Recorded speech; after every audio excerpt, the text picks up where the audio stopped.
It's very ironic that in the middle of Twitter going down, I'm suddenly using it a bunch.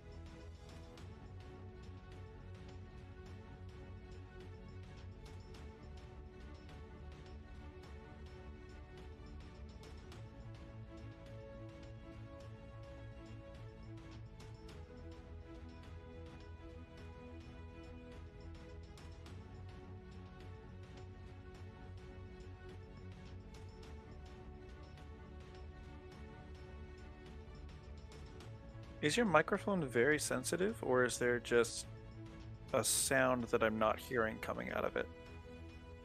No, but your indicator's lit up, so there's sound coming through.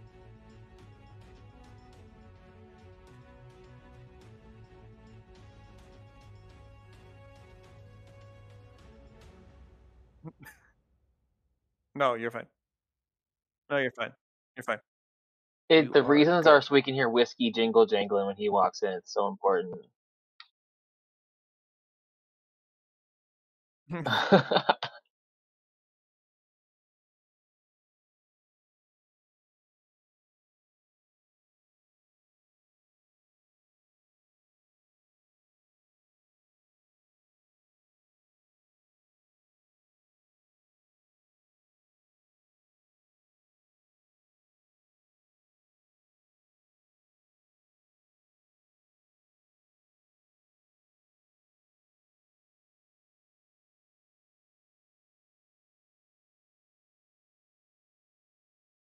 What?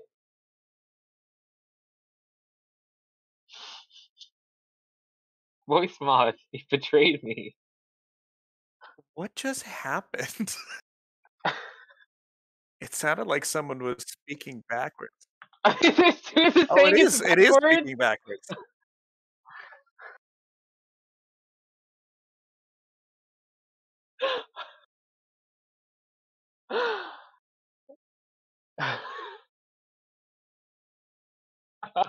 That was super neat. Oh my That's cool. god.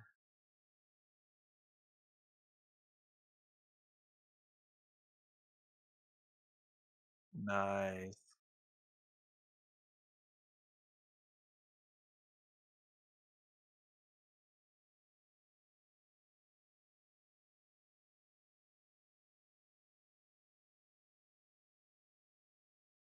That's cool. Oh, I want to start using. I have voice mod. I have voice mod pro. I just don't use it. And when I say hold yourself, I want all of you get ready to stop. When I say stop, don't move. Oh god, oh yeah.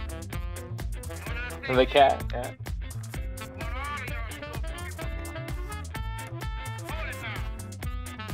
Boogie woogie.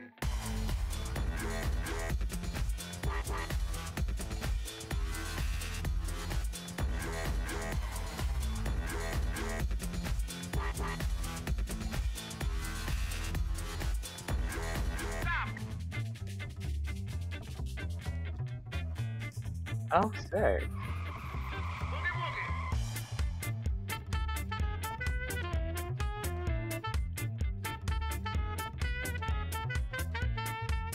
That's neat.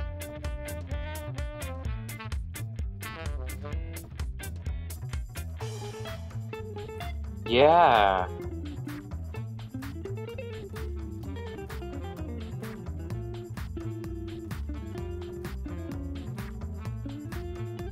Cool.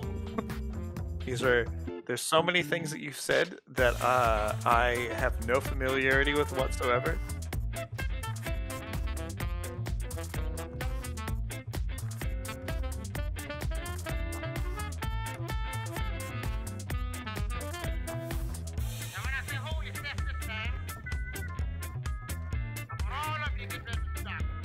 Yeah?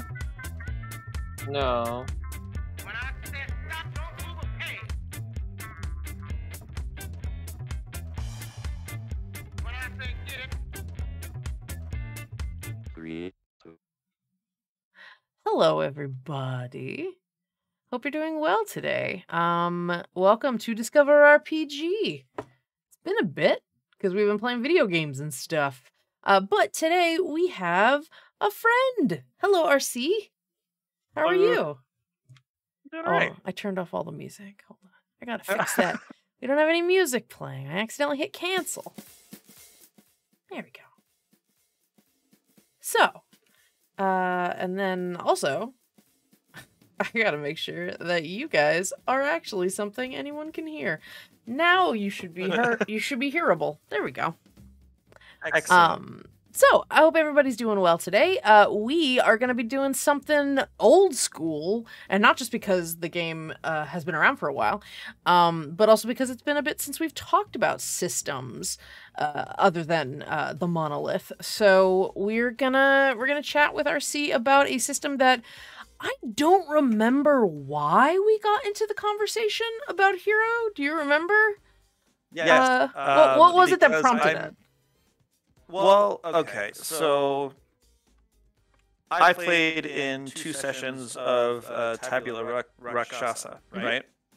And the way that you sort of described things about the characters made me think, and this is I think in part just the way that I'm wired, because this was the first system I played, and because of the way the system is designed, everything that I am doing in game terms, I basically run through a hero system filter and start translating it to a hero system character. And so when you started talking about this, my immediate thought was this would be a really cool thing to do in Hero, because then you're not... You'd have to change the way the game works a little bit in terms of the guesswork, but you're not limited to classes and races and everything else that exists in D&D. You could just create whatever you wanted, and then people would have to figure out their stuff. We did do a game like that when I was in college, where like we didn't know the superpowers our characters had, and we had to figure it out as we went. It wasn't an amnesia game. It was like you got exposed to radioactive whatever, and suddenly you're developing abilities. But it's the same idea of like sort of this discovery of self via action within the confines of the story. Okay. Gotcha. Well, I appreciate being compared to something that, or at least a style of thing I was doing, being compared to something you're very fond of. And I always love hearing about things that people are passionate about. So when those align to this kind of thing, I'm very interested. And what little I've seen, I'm trying to go in empty. Like I want you to explain things to me. But seeing that it's a 6-sided system and just the breadth, dare I say the breadth. We'll do the breadth. I'm gonna try to keep things PG tonight. Of content that is like the number of books, really reminds me of the GURPS system. And you'd said that it's similar, but there are some notable differences between the two systems. So we can talk about that today. Yes. Do you want to talk about that now? No, real quick, before we do, anybody watching, and because, this does go on VOD, be sure to check out our sponsors we'll do a quick before and after. So we're part of the Nerdsmith Network, which you can find at patreon.com/nerdsmith or on nerdsmith.org. But we are also brought to you by some really kick-ass sponsors. Discover RPG is specifically sponsored by Grinding Coffee. They're an LGBTQ Black-owned business. They sell coffee and coffee subscriptions, and they're really fun. The company itself are amazing. I'm always consistently proud to be associated with them. They are some really upstanding, cool people. And we've got a cool discount code, so if you use DRPG, you get 10% off your purchase. We have had internal Nerdsmith reviews of The Gay Agenda, which is a very good brew that they have. So please check them out at grindingcoffee.co. That's .co. We are also sponsored by World Anvil, an incredible system of world building tools for the GM, novel author, or general fictional world builder of your choice. Consider maybe getting them a guild subscription for Christmas. We're getting close. It's Thanksgiving. Well, there'll be Black Friday and stuff. You just buy stuff like that. But you can check out at the link our homebrew world, Veil, which is going to be built up over the next few weeks because I'm going to be doing some D&D prep and some like back end prep for my campaigns that I run. So you'll find some new stuff there over the next few weeks. We are also brought to you by Hero Forge, proud to be an affiliate of a website I am on almost every single day because I don't know when to stop. And every Tuesday, so tomorrow, there will be new pro subscription features or new assets, probably. And not probably, there will be new things. It will probably be assets. So new outfits, new props, new posing, all sorts of stuff. They come out every Tuesday for Treasure Tuesday, and the previous week's Treasure Tuesday gets rolled over to public viewing. So one of the benefits of a Hero Forge subscription is that you get stuff early, and because I'm always on Hero Forge, I'm always looking forward to what comes out. This week it was gardening stuff, which was super cute, and cottagecore, and I have a couple gardener NPCs, so it was very fun to let them have a little, like, a raised bed with cabbages and stuff that they could use. It was very cute. So please check them out. And finally, Die Hard Dice, and if those of you who've been not under the Nerdsmith rock with all of us, you'd be surprised to learn that we have not just a partnership or not just a sponsorship with Die Hard Dice, we now have a partnership with them. We now have an official Die Hard Dice line for Nerdsmith. It's called Forge Fire, and you can find them at the you can find them on dieharddice.com. They are out now because we're well past the 4th. But there is them. Oh, and Franz has them. I just got my set. Franz doesn't have his camera. No, I have mine I have mine in a shopping cart on the website, and I need to use them. But they are really pretty and excitingly, they're polymer, so they're light, easy to carry around. As much as I do adore the metal Die Hard Dice sets, sometimes it's nice to just have something a little light and easy. The really cool thing is that they are polymer, but they look like metal. Yeah, they've got that cool metal silver sheen. Yeah, it's very good. It does look like metal. So it's, well, that's exciting. I love them. They're super cool. I haven't used them yet, but I'm excited to get my pair or my set rather. I'm not gonna get 2. I'm gonna get 7. So please check them out at dieharddice.com. And the holiday sale is already starting. Everything on the site is on sale. I think it's like 5 to 35% off everything. So get your impulse buying or your ahead of the curve Christmas shopping done. whatever your flavor of impulse dice purchasing is. And yeah. Oh, so I had something I wanted to share before we started with the hero thing. I know we started a little late, but I did want to talk about this.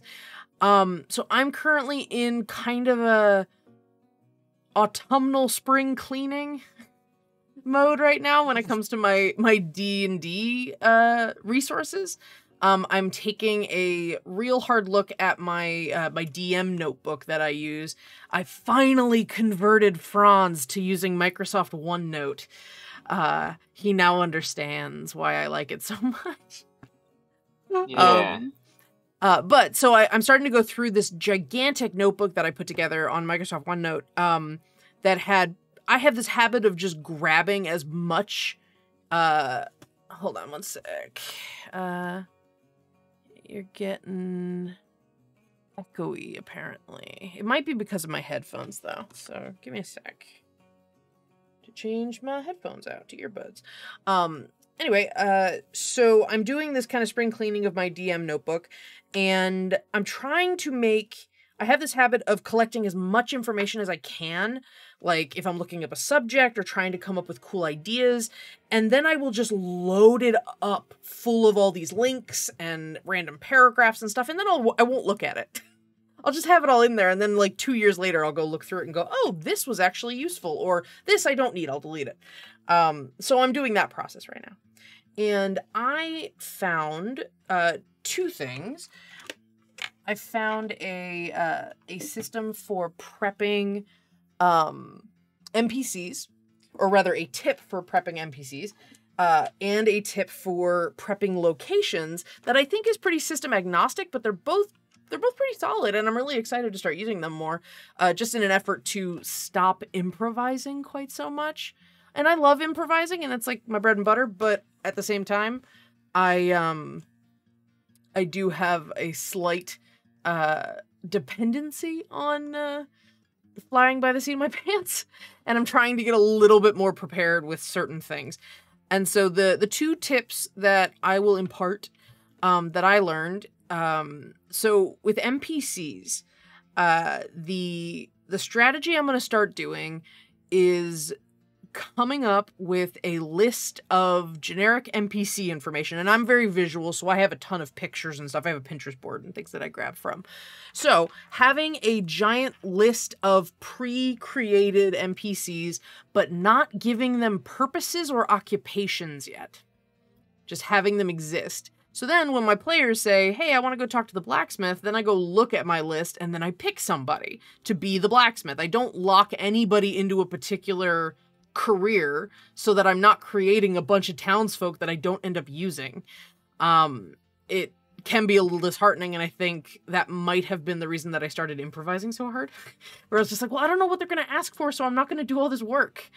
But this way, I think I can have the prep that I want, but then also be flexible enough that I can kind of roll with whatever they give me. So I am excited about that. So basically, you just do like an ancestry, a name, a gender, and like maybe a little bit of info. I have like a picture usually, and that's all you have, and you just have a list of all those. And then you can just, if they don't use them, you can just save them for the next session, or save them for the next time you need it. And then the other thing that I learned is a location prepping style, which I really, really like. Let me see if I can pull up the idea. It's in my DM notebook. Let me see. Build a town. Build a mystery. Build a location. Here we go. Okay, so I'll share my screen real quick so that you see what it is.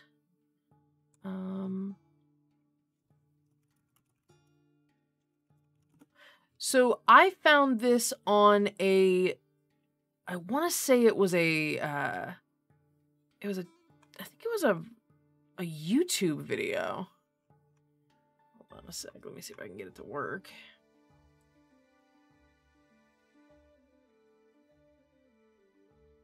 Sorry, it's below things. See if I can get it to behave.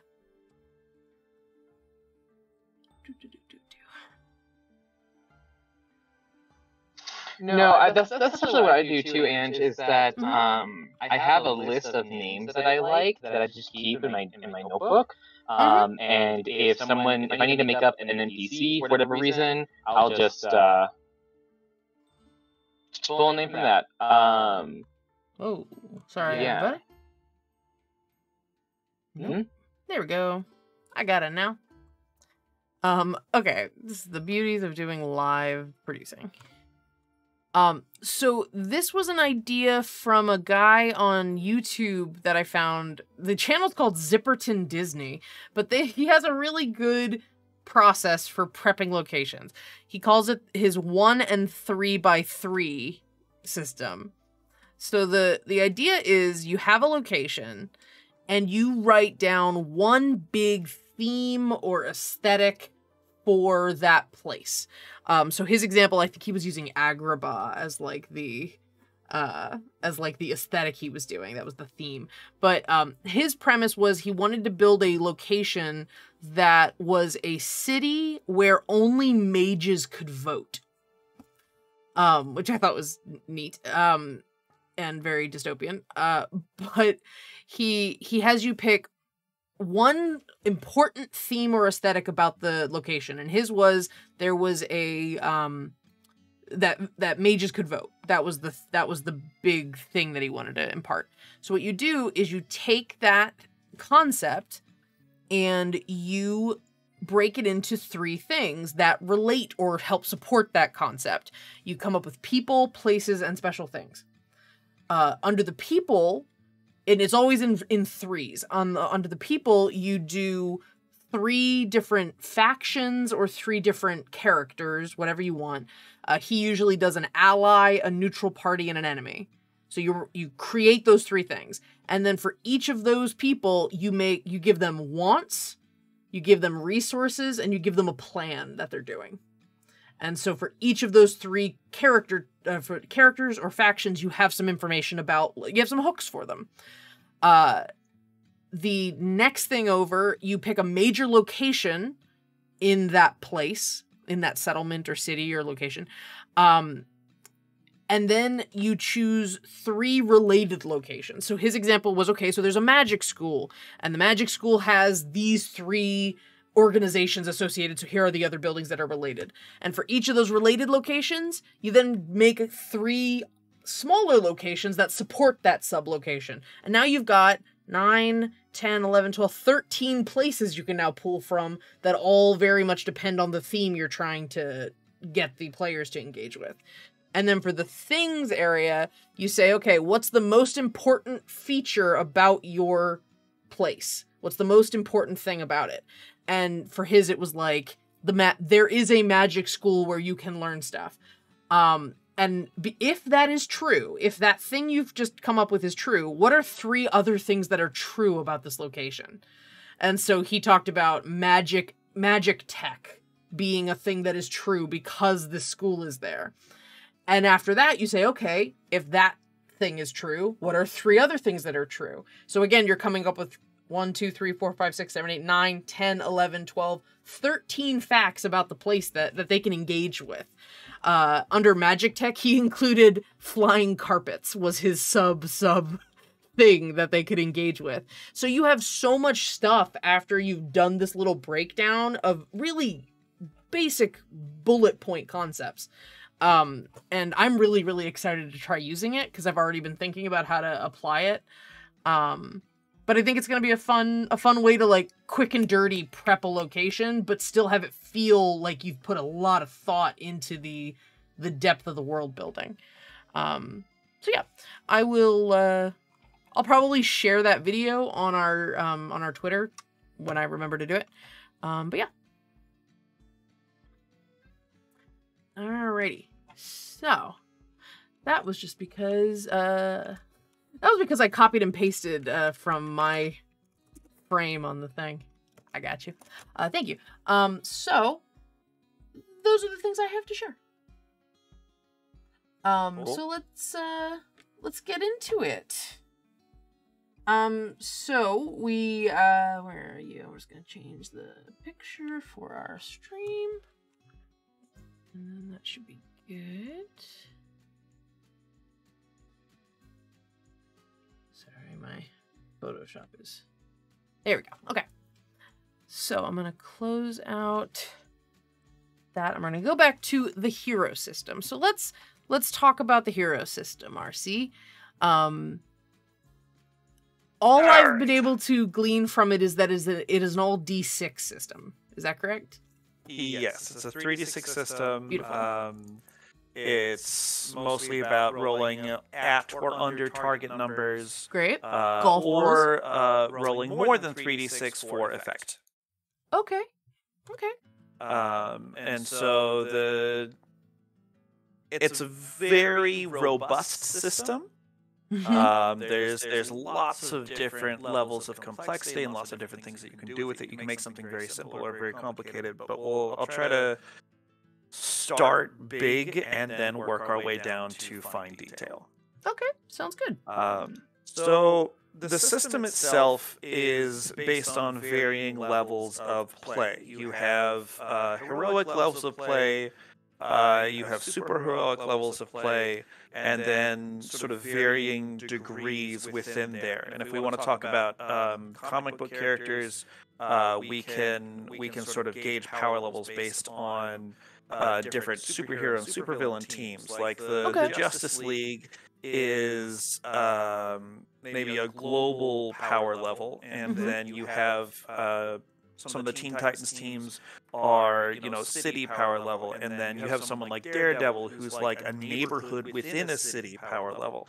And the way you design the characters and like how many points they can put into things and how powerful they can be at any one aspect and how many points they have overall is based on that type of thing.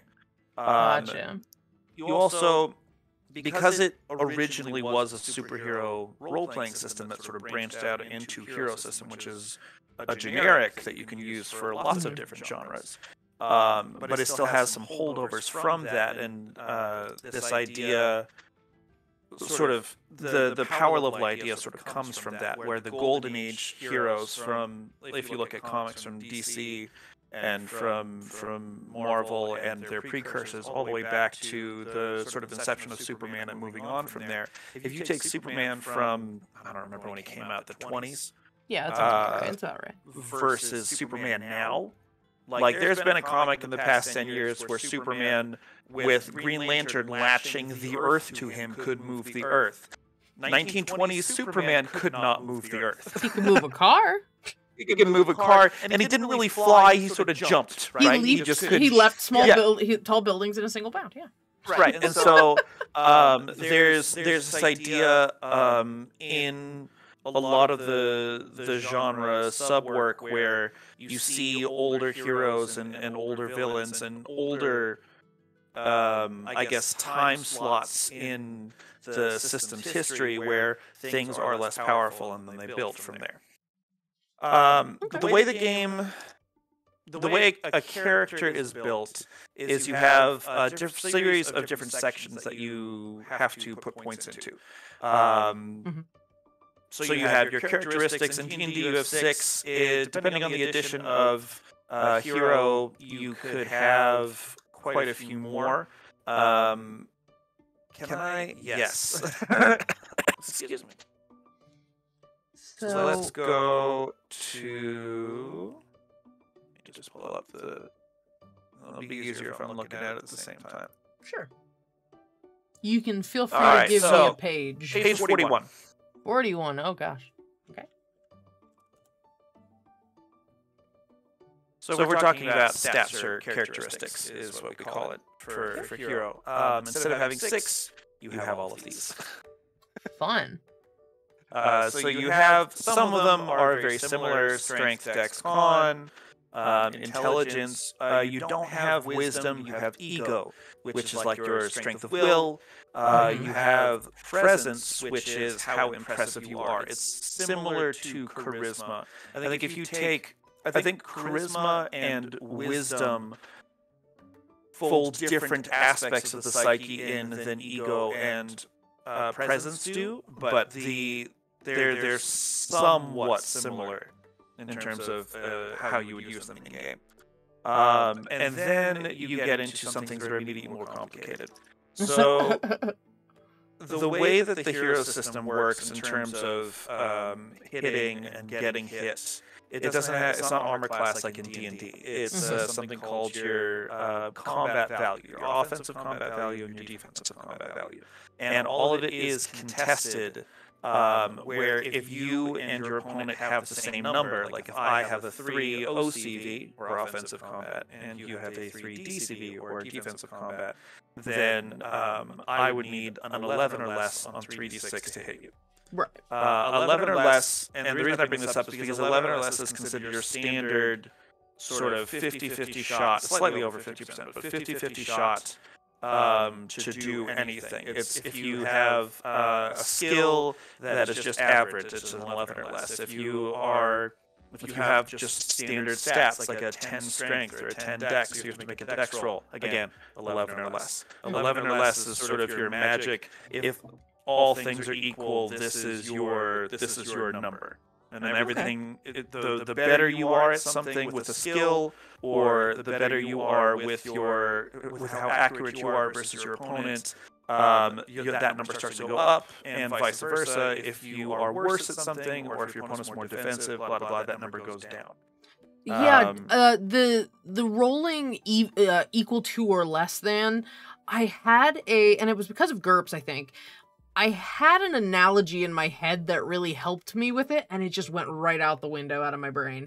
But I think it had something to do with the idea that the difficulty that is being presented in front of you, that you're trying to hit or get under, if you think of it kind of like that is, it was either that is the amount of effort that you have to put forth, and then what you roll is like, oh, well, that's what it actually took for you to do it as a person. There was, like I said, there's a couple of different ways to try to explain in a better way, because people are very, if they're in D&D land, they're very like bigger number means better, and so that changeover to lower number can be a little jarring sometimes. I'll have to try to remember what the analogy was. But let me see if I can cater this discussion for people watching that have no concept of the hero system. This is a complicated system to build something in, but what I'd like to talk to you about after we kind of go over the basics of like how to like the basic of how to play is mechanically, right? I'd like to focus on what are the things that the hero system does really, really well that you really like, and that's the selling point for you about what this system does. Because the kind of the elevator pitch you gave me, that little sort of blurb about the game, I really want to dive into a little bit of that idea of it giving players and GMs suggestions, and like that, like kind of laying the groundwork for you to make it a little easier. And I'm curious what that looks like. So let's do that now, because I don't want to go. I'm already starting to go nitty gritty. I want to try to keep us a little higher level. Like if we want, Yes. we can always Okay. revisit this and like build a character. But I'd like to, because we tend to only stream for like an hour and a half. Let's keep it a little high level and then dive in. All right, so let's back up a little bit. Yeah. Characteristics, same idea as stats in D&D. Let's move on. Just a All couple right, of so different ones defined. Sure. And the numbers are fairly similar too. Like if you have 20 strength as a normal human, that's really strong. Yeah, I see it. They have the maximum value table here. Yeah, Right, that's actually exactly. very And helpful. The lifting capacity is pretty standard comparison as well. Where like I think in D&D 20 strength you can lift like 800 pounds over your head and like sort of stumble around with it. And this is similar. It's 400 kg is the lift for 20, but it's same ballpark essentially. Gotcha.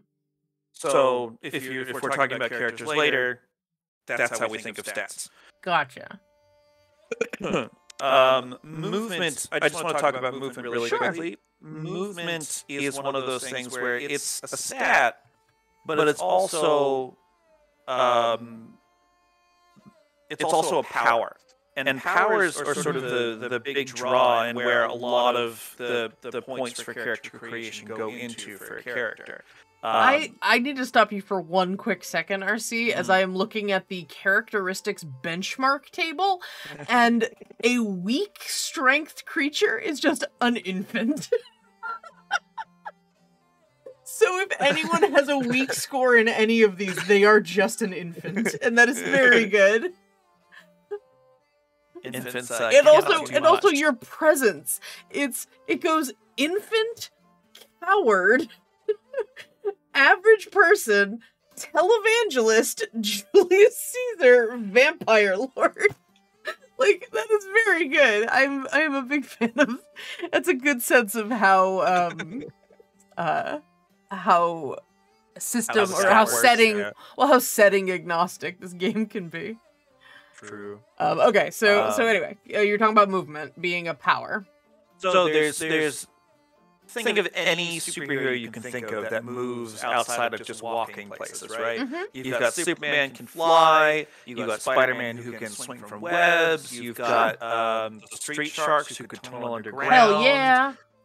You've got Aquaman who can swim real fast. Why? You've got Nightcrawler who can teleport. Why didn't someone put in Street Sharks? Like, why wasn't the City Commission like the big villain of that series? Like, the amount of infrastructure they fucked up. Yep. Like, okay, now I want to run a one shot where you're Street Sharks and you're trying to avoid the Public Works office, which is just SHIELD in this reality because of the amount of money they have to pump into it.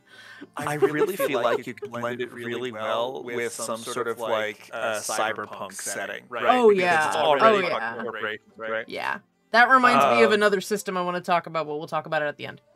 Okay. So So movement is both a stat, but you can also, like with all of the stats, you can get them from different things, and it could go in your powers section. Like Hulk does not, Bruce Banner doesn't walk around with like a 60 strength or whatever Hulk has. He walks around probably with an 8. Maybe a 10 on a good day, and then the rest of the stuff will be bought powers. So powers are where you put everything that that makes your character super in some way, or most things. And one of the really cool things about Hero is that everything is based on the special effect you choose at character creation. For example, one of the powers is called Blast. It is 5 points for 1 die.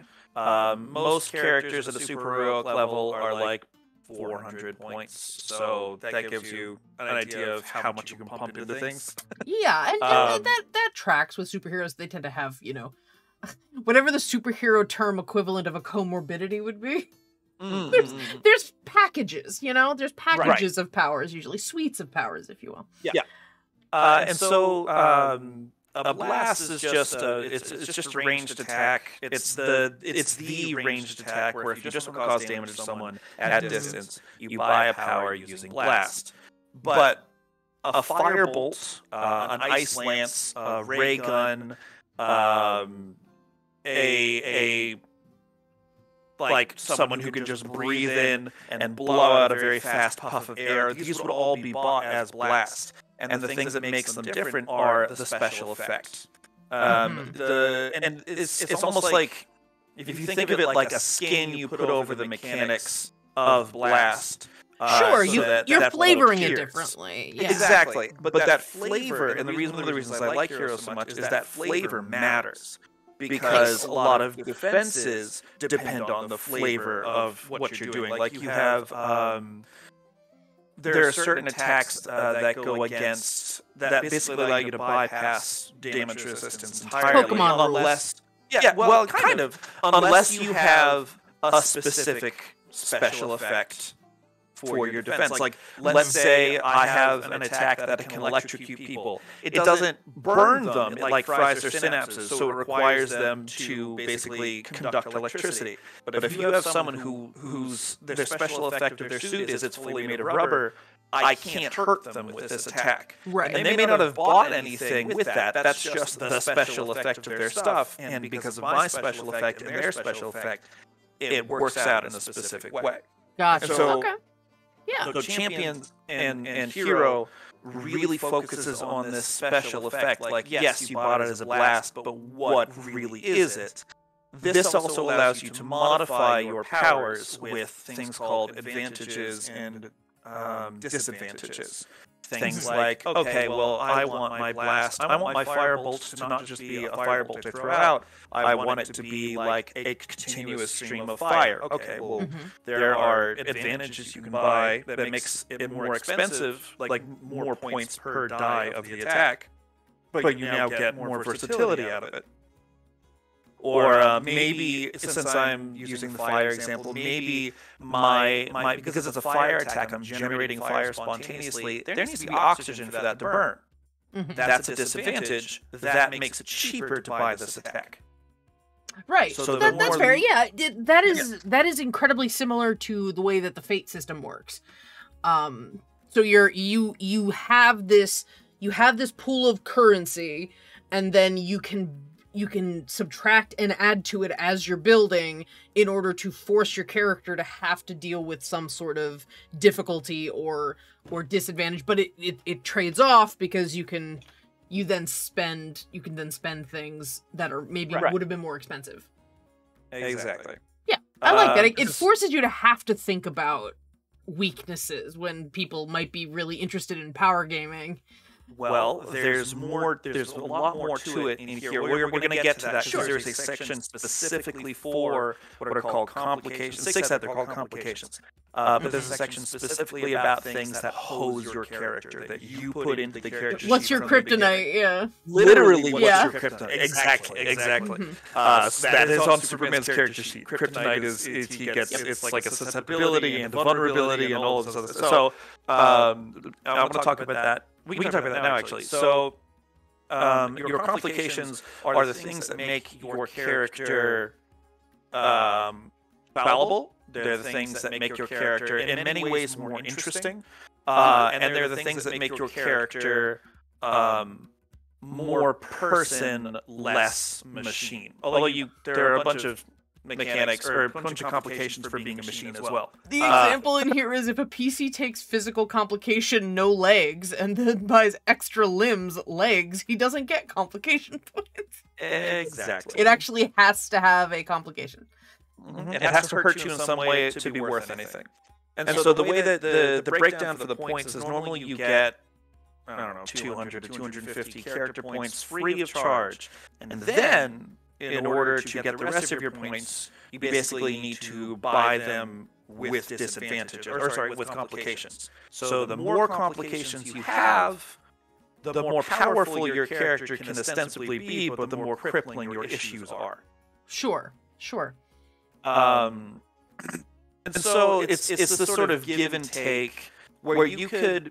In 6th Ed, they changed it a little bit. In 6th Ed, they made it so that everybody has to spend a certain amount of complication points, and everybody can't spend more than that. And for a game balance point, it makes sense to not have to spend more than that. But in some of the earlier editions that I played, you could spend up to this amount of complication points. So some people were running around morally very free and able to do stuff, but they didn't have as many raw character points to put into their character. So they ended up, and it's funny how it works because they ended up being more like the vigilante characters you see, who tend to have lower power levels, rely on more equipment and things like that. And it works out in a game mechanic way as well, where those things are less expensive, because they are more vulnerable. If someone takes away my stick that I use to beat people with, I'm not going to hit people as hard. Whereas if my arm grows into the stick, you can't take that away.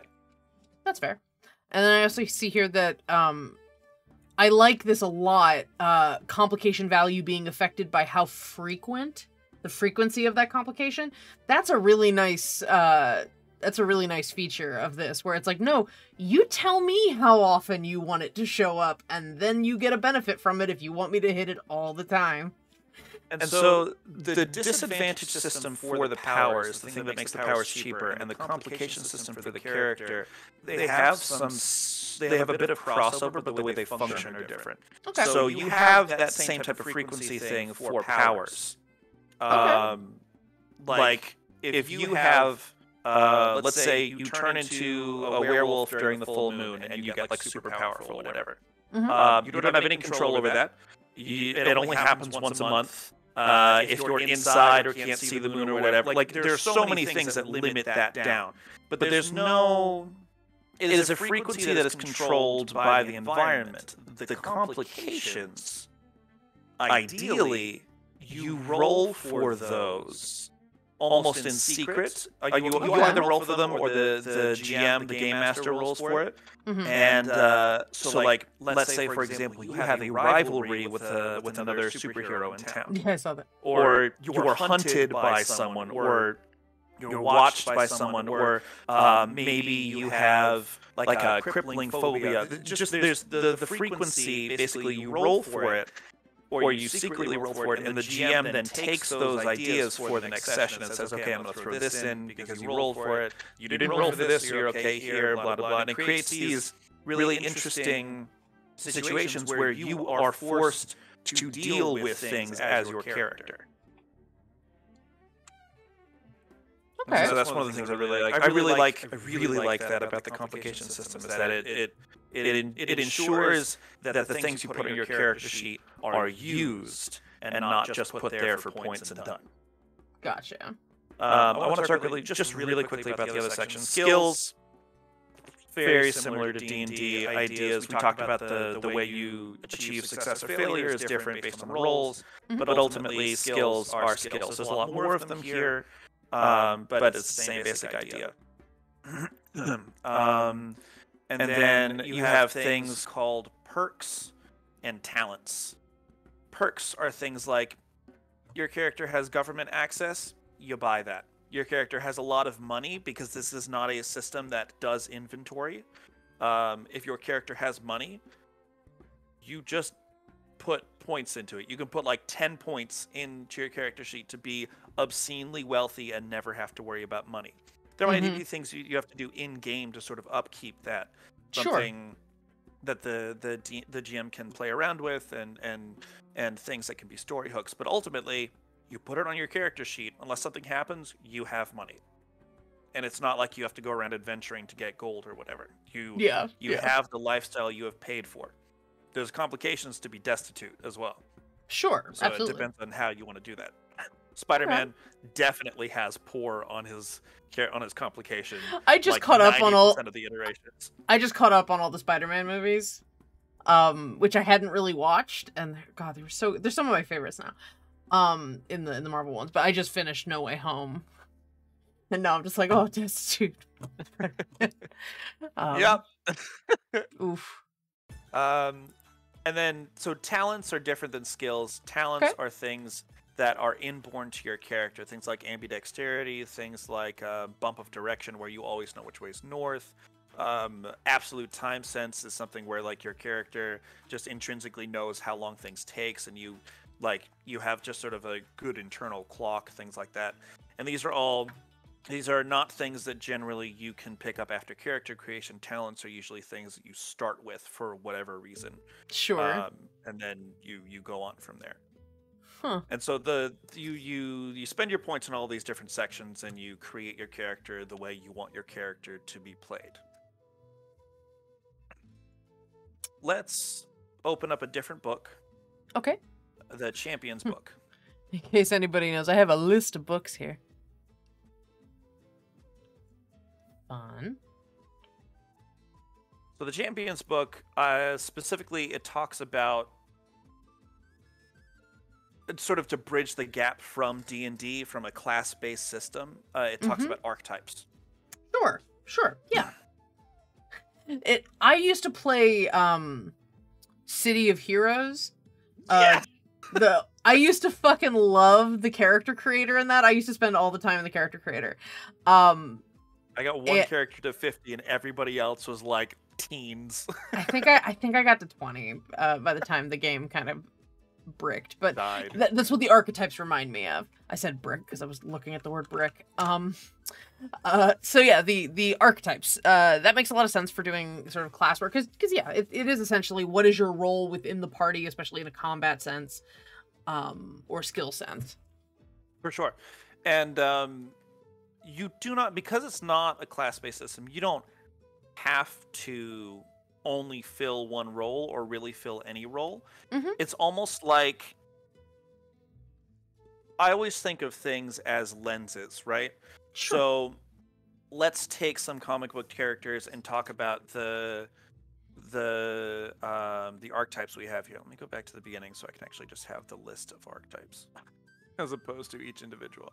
Sure. All right, cool. So let's talk about the different archetypes that we have here. We have Brick, Energy Projector, Gadgeteer, Martial Artist, Mentalist, Metamorph, Mystic, Power Armor, Speedster, and Weapon Master, and then a few other sort of meta archetypes that we can talk about later. These are your as close as you get to a class, right? Sure. Your brick is very strong and very tough. Superman, Hulk, Thor, Luke Cage would be a good one. Luke probably. Cage, yeah. These are all brick. Anyone that basically takes stuff to the face. They're a tank. Yeah, they act as a tank, or at least that's one aspect of what they can do. Sure. Bricks and tanks are a little bit different in the way that you would play them, because like a brick, like a tank in game terms usually has some very mechanical way of drawing attention to themselves. Sure. They have like they're their protecting the group through being able to both absorb damage but also grab attention to attack. Right.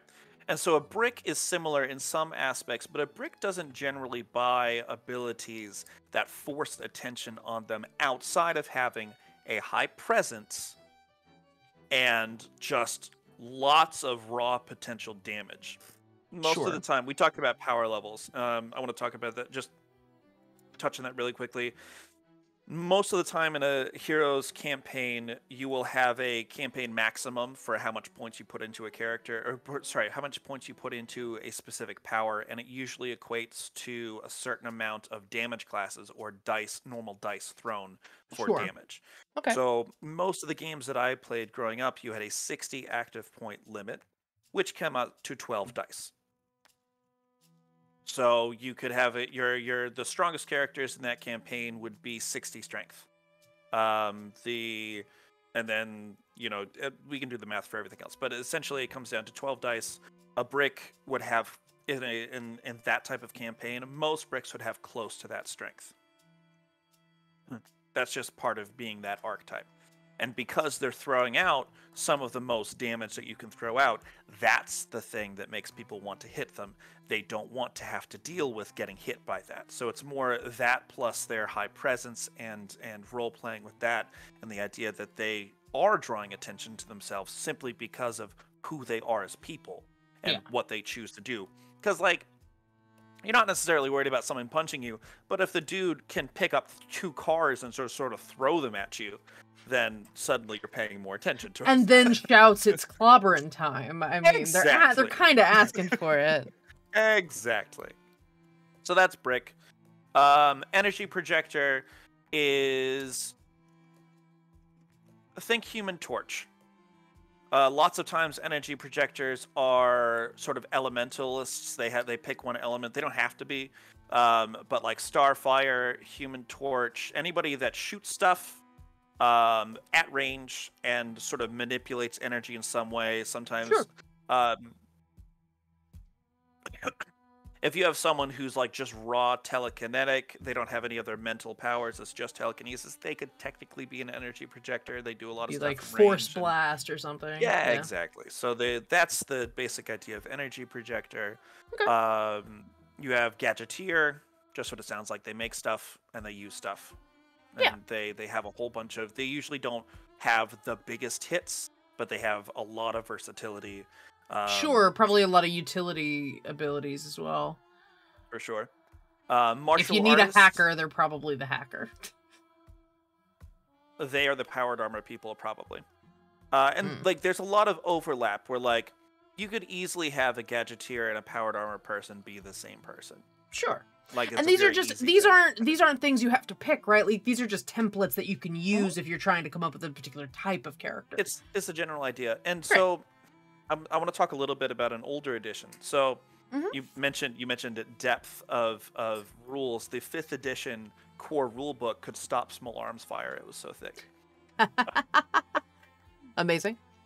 But the 5th edition had these great series of source books called The Ultimate blank. Sure. So the ultimate brick, the ultimate speedster, the ultimate martial artist. And this was really cool because it sort of gave you more options if your character fit the bill for an archetype. For example, in 5th edition, if you had 50 strength or more, you were a brick. And that allowed you to get access to a special skill called Hoist, which lets you basically, instead of like tearing chunks out of the ground, if you rolled well enough, you could pick up a whole street. It's the art of picking up a whole object without breaking off the thing you're holding on to. Gotcha. It also allowed you to alter some mechanics. The way the game works, if you block someone, it's a defensive action you can take, then they can't attack you again until your next turn. And we don't, turns are not based on a 1-for-1.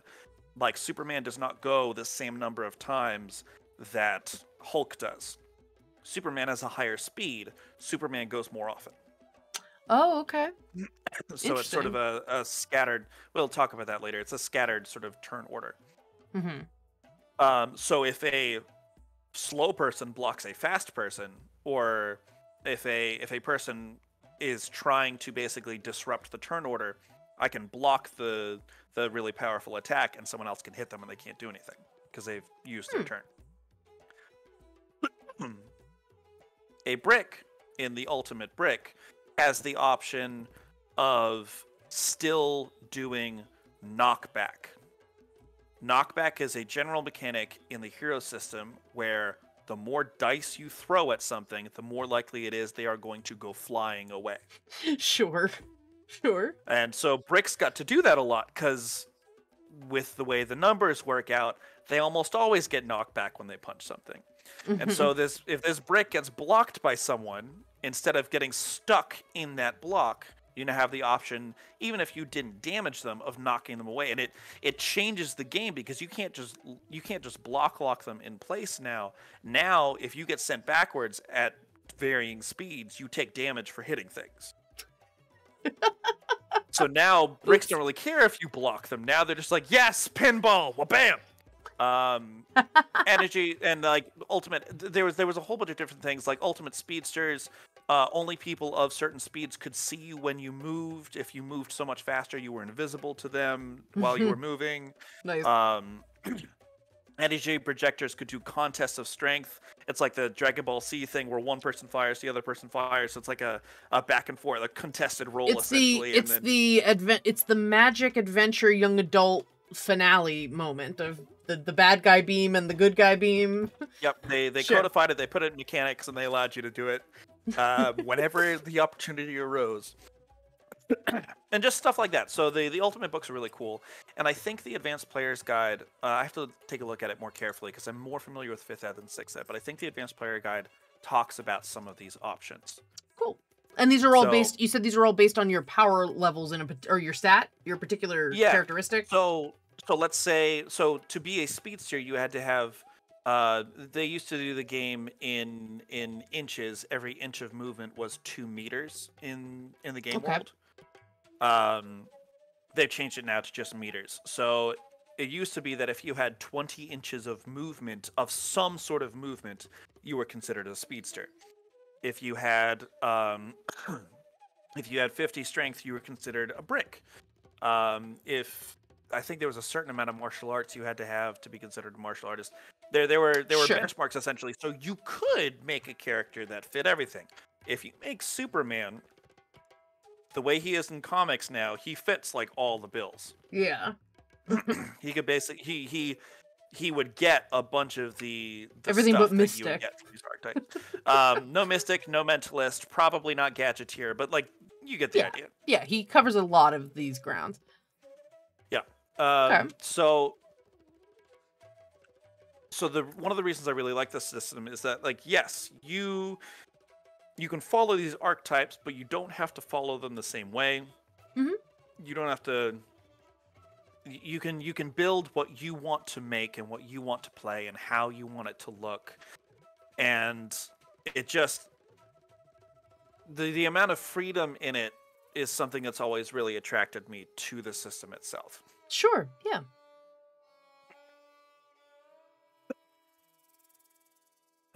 Let's see. What can we talk about? Well, we can go through a couple more of these archetypes just to. I guess we did sort of. Well, we went through brick and entry projector, speedster a little bit. We could talk about the difference between a mystic and a mentalist. Well, okay, Because- so let me guess. The Mentalist has some sort of. Well, you compared the Mentalist and the energy projector. So I assume that a Mentalist has sort of has the sort of mutant-esque psychic powers, and a Mystic is more trained in like wizard arts instead of basically. Okay. So It's Jean Grey or Doctor Strange. Right, exactly. Bingo. I wouldn't classify Jean Grey as an energy projector necessarily until she gets Phoenix Force, and then she has a whole bunch of energy projectors. Yeah. But she's a mentalist to start. Yes, she's 100% a mentalist. Xavier is a mentalist. They were definitely going for Xavier in the Mentalist picture. They just took him out of the chair and gave him hair. I mean, yeah. yeah, pretty much. I'm trying to think. Oh, so like there's a lot of crossover too between like say martial artist and weapon master. Where like martial artist, you might have someone who is qualified as both a martial artist and a weapon master, and it's kind of hard to differentiate between the two. Sure. And you don't have to, because they're just general guidelines for how these characters function. In this book, each section sort of talks about like potential power origins. It gives lots of suggestions for like complications that these type of characters generally have. Bricks oftentimes will have a complication of doesn't know their own strength. So maybe they break things easily, so they have to make like a will roll when they're holding something delicate, or an ego roll, excuse me. Maybe a speedster has a hypermetabolism, so they have to eat more than a normal person on a regular basis. Okay. And if they don't, then they start to suffer like penalties, maybe just to their powers, or maybe it physically starts to kill them, depending on like where you want to go with that. Martial artists will often have a lot more psychological limitations in terms of honor, in terms of a hierarchy that they have to follow. Codes of chivalry for both weapon masters. Like you have a knight of the round table or something like that. They have a list of very specific things they can and can't do. So these are all different suggestions that you can follow that are in these source books, or you can just literally draw from fiction, be honest about this character, and translate it to the system. That's a really fun addition or like point to make though. I'm gonna, because it's my only touchstone really. There's a podcast that I really enjoy called The Film Reroll, and they take films and they convert them into GURPS games. And the being honest about the character is such an important part of the character building. They don't do the character building. Typically, they talk to the DM, they talk to the GM, but the GM has, at least at the beginning, knows the system, and so he builds them the character sheets. But so, for example, they're gonna play the best like self-contained one that they did, but there's a bunch of really good ones, was Jurassic Park. So they did Jurassic Park, and they went through, occasionally you'll hear what's on their character sheet, and GURPS has probably just as complicated a character sheet as this does. And they are really upfront with, all right, we only see this character for one movie. They are an archetype, so let's break them down into what do we see in the film, what do we know about them from the film, and then they break those down into strengths, weaknesses, skills, things that they would have. And then sometimes they make some sort of projection, like, okay, if these are true, then this would be true about them. Like, they went to law school. Lawyer went to law school. And so there'd be little things they would add here and there, but it's really interesting, that idea of making sure that you're not just building a perfect paragon of something. It's like, no, think honestly about what they're not good at and what would actually complicate their life. And instead of just thinking about the hero fantasy. I mean, it's one of those things where it just feels like you can make a more real character than just following an not an archetype, just following an alignment, right? Sure. So like alignment, I keep saying, haven't seen them recently, but I have seen a lot of arguments about alignment in my own circles. In Beijing, we talked about it a lot. Okay. I don't know why. Where do you fall, or what sort of things have you taken away from those conversations?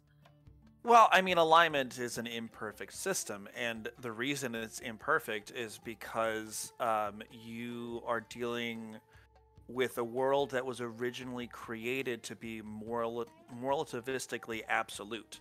The good guys Sure. are the good guys, the bad guys are the bad guys. That is the way the system was originally created, Mm-hmm. and it doesn't allow for as much nuance as I would prefer personally. Sure. And so, like, Hero makes that easy. It doesn't matter if it's morally correct or incorrect. Is this a compulsion that you have? Is this a choice that you've made? Is this something that you physically cannot do or physically must do? It takes the good and bad out of it, and it leaves the good and bad to the interpretation of those around the character, which makes the gameplay and the story that much more interesting to me. Sure. Yeah. I tend to my alignment chart is different than other people's alignment charts. I tend to go I'm fine, lawful, chaotic. I'm fine with that. That it's the good evil part that kind of gets a little in the weeds. What I tend to differentiate is between altruism and self-interest. Usually that's if I can be have to use good alignment, and be selfish. It's just, where do you tend to fall? And it's not saying that you can't make choices that are outside that alignment. It is merely just so I don't tend to do like objects that deal with evil and good. I've renamed the spells that are evil and good. They are, instead of protection from evil and good, I say protection from outsiders, things that are from other planes of existence. And so that tends to be just what my players go with now, because it's easier to understand that instead of assuming alignment. I get the idea. They are creatures from planes that are dictated by the alignment of the plane, but yeah, I tend to go with that. Well, it's funny. So, like, that was just a. I need to talk about it. Okay.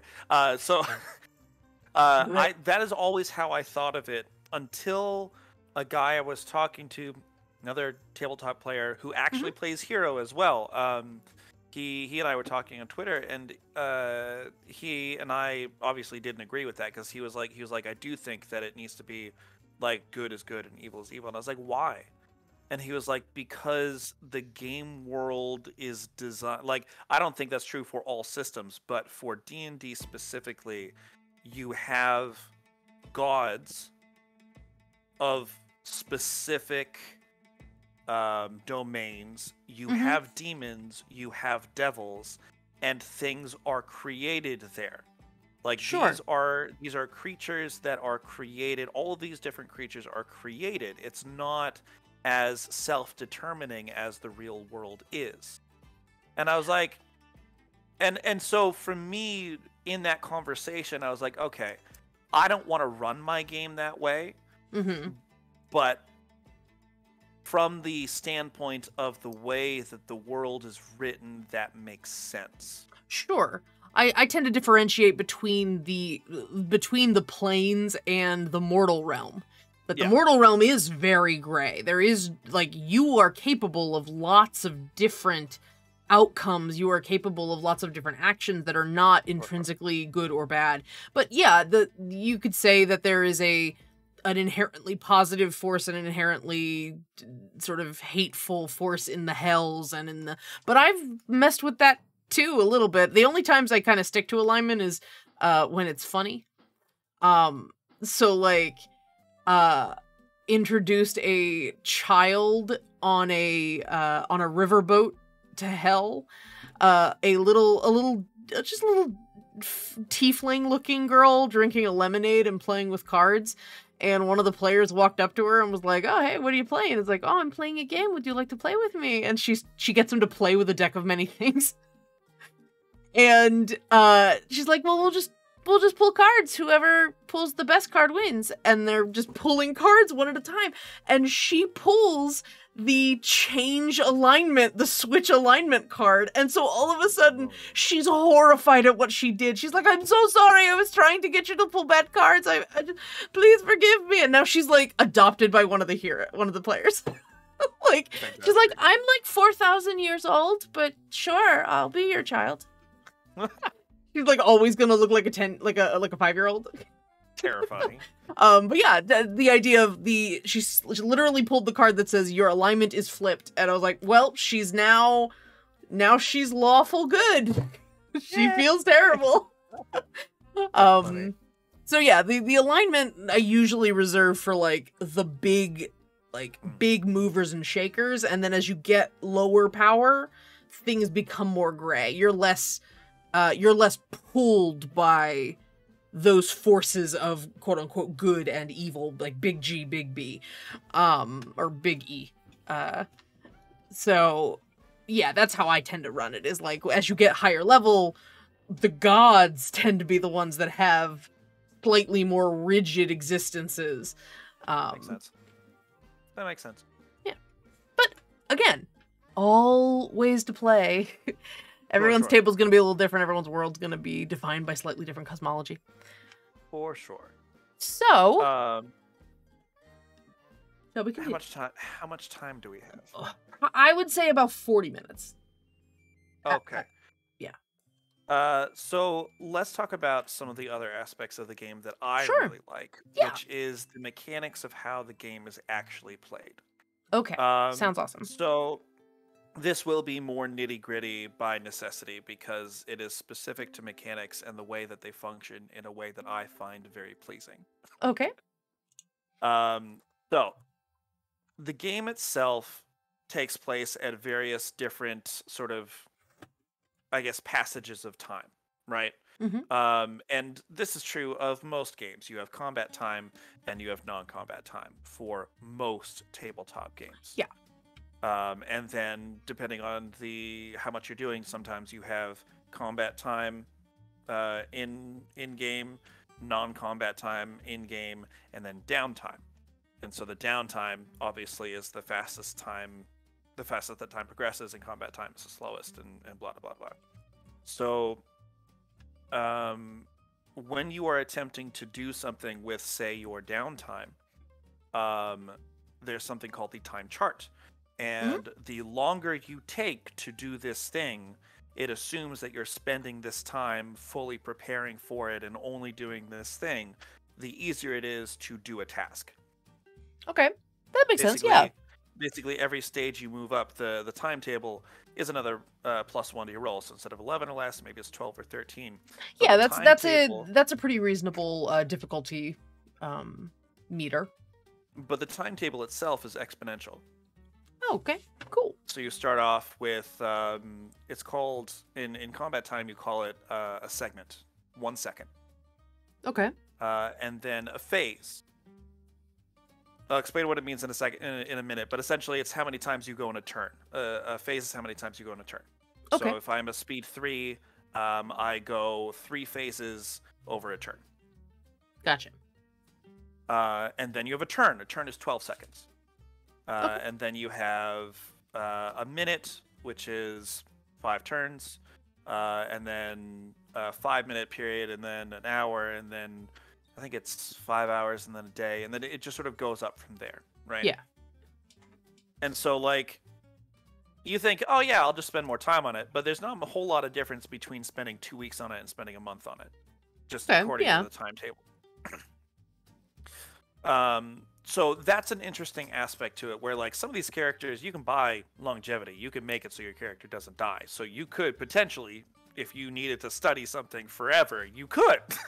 Sure. And get a huge bonus on it. But it all matters on the other characters and whatnot. Shrinking back down to combat time. Turns are 12 seconds long. Mm-hmm. A turn is broken up into 12 segments. Segment 1 through segment 12. Each segment, you have different characters going based on their speed. Your speed is one of your stats. Mm-hmm. It is 10 points per point of speed. You start off with 2 speed, and then you can put points into it to get more speed. Actually, they might have changed it for 6 ed, but you used to be 10 points per point of speed. You don't just go at the beginning. It's split up to be roughly even distribution. So if you're speed 6, you go on segments 2, 4, 6, 8, 10, and 12. If you're speed 3, you go on 4, 8, and 12. Okay. So it's sort of mathematically roughly even distribution. And then within each segment, you go according to dex order. So there's no rolling for initiative. You're always just the fast one, or you're always the fast one, or you're always the slow one. And there's ways to adjust that briefly, but generally speaking, that's when you go. What's kind of nice about that, though, is the reliability of that lends itself to a different strategic meta game, where it's like, okay, and much in the same way that you see in superhero teams and things, where it's like, all right, I'm the last one, so I come barreling in after everybody does X, Y, Z. Like, you've got strategy built into the game mechanic, figuring out, like, team-ups and duos and, like, kind of sort of stuff that you know you're going to go at a certain time every time. For sure. The way the system itself works is, like in D&D, you have, especially in 5th ed, you have an action and a move and maybe a bonus action during your turn, right? Yeah. And so Hero doesn't do that. Hero, you have half actions.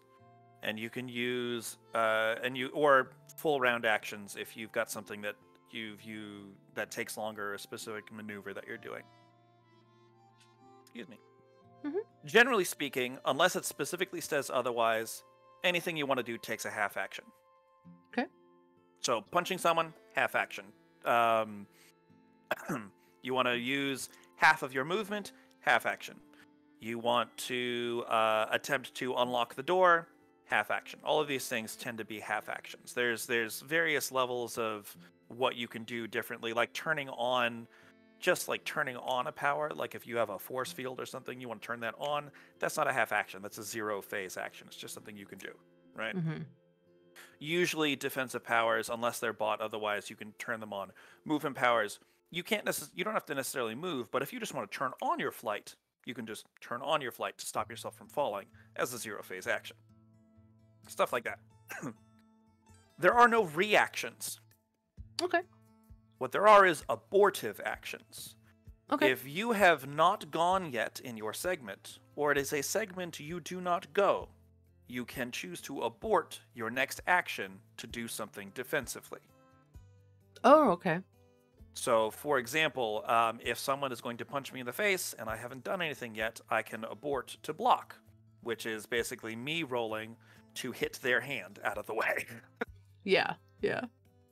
And then, so that you can abort to block, you can abort to dodge. If there's an area of effect coming, you can abort to die for cover. Die for cover is a little bit different than in D&D. In D&D, if you make the roll, you take half damage. In Hero, if you make the roll, you make it all the way. But it's not just a flat roll. The further you go, the harder the roll. Okay. So if you're in the middle of an explosion, it's going to be harder for you to get out of that than it is for someone who's on the outskirts. Maybe they only need to go 2 meters and they're out of the way. I don't even think that's minuses for that roll. That's just you make a dex roll and you're done. But if you're in the middle of a 5 meter wide explosion, you have to make it at a certain number of minuses, probably -2 at that point. So that's all dependent on spacing and positioning and timing. And the positioning is something that I really like. There aren't opportunity attacks necessarily, but it's an older system in that you can't move after you attack unless you're doing... There's a few specific maneuvers that you can do. Maneuvers brings us to one of my favorite part about Hero, which is velocity. Everyone has the ability to use velocity to add to what they're doing. Okay. Cool. So the faster you move, you can add more dice. if you have a very high level of flight, you can basically think of it like Iron Man with the booster jets trying to catch something. His suit of armor maybe can't lift it, but the booster jets can help him do so. So you can like transfer that potential momentum into strength for lifting and carrying, things like that. That is very cool.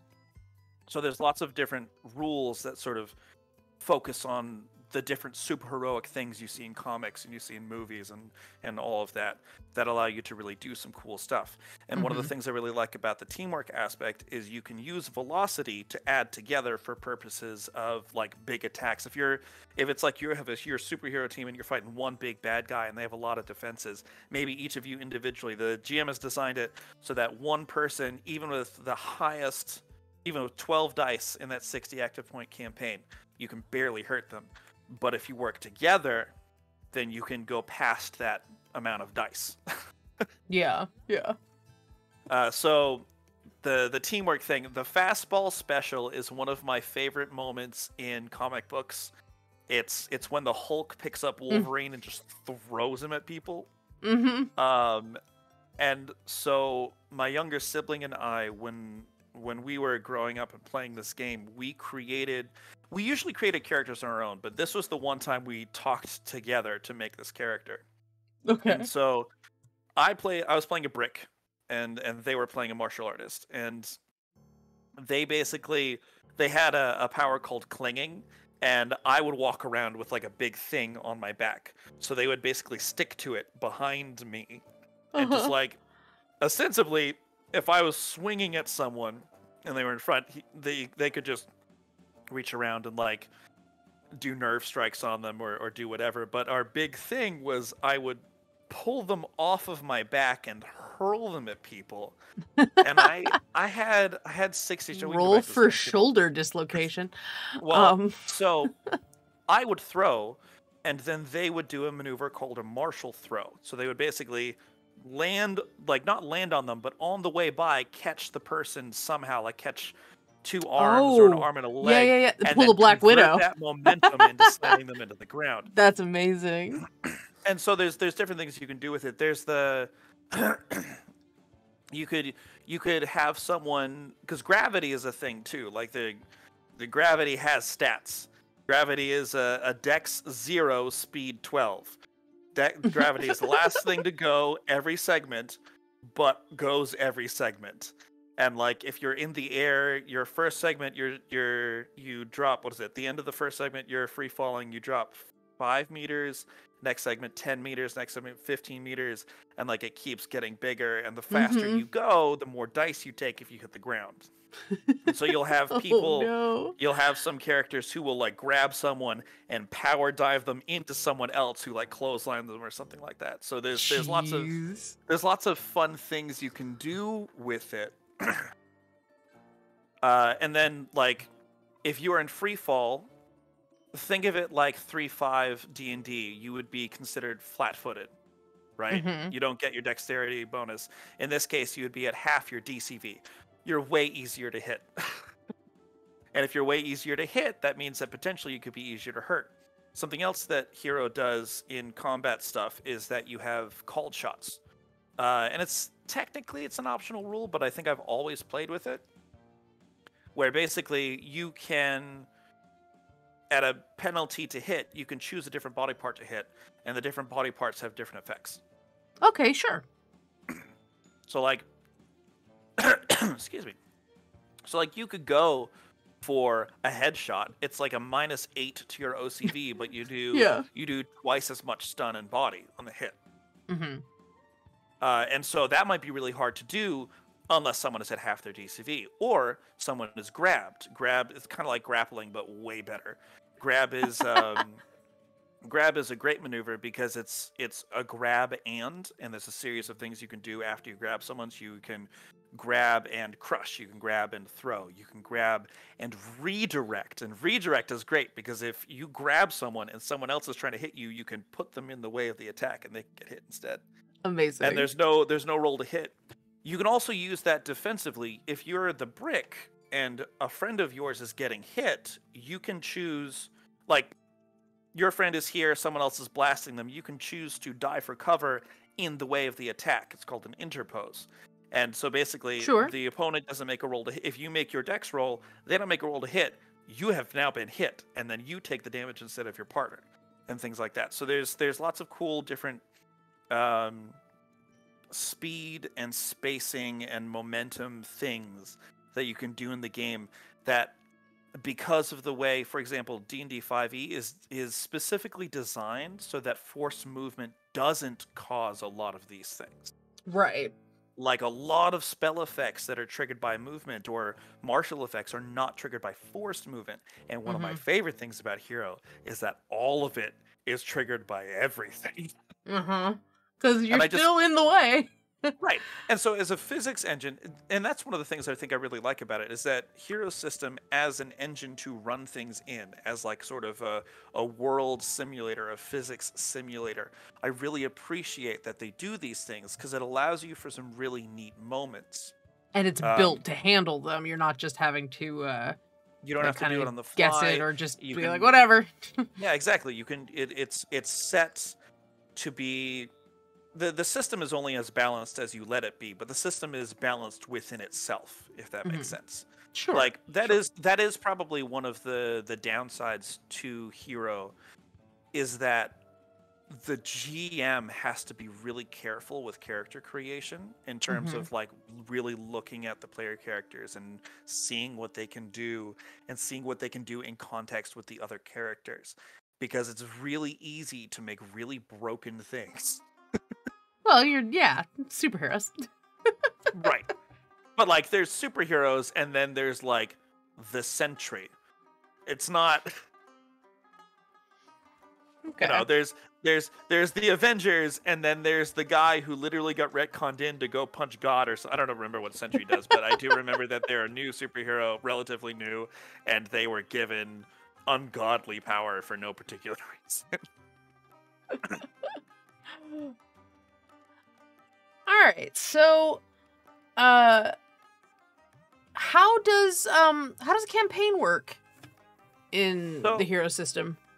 So generally, you run, depending on how you're running it. If you're running the standard superhero,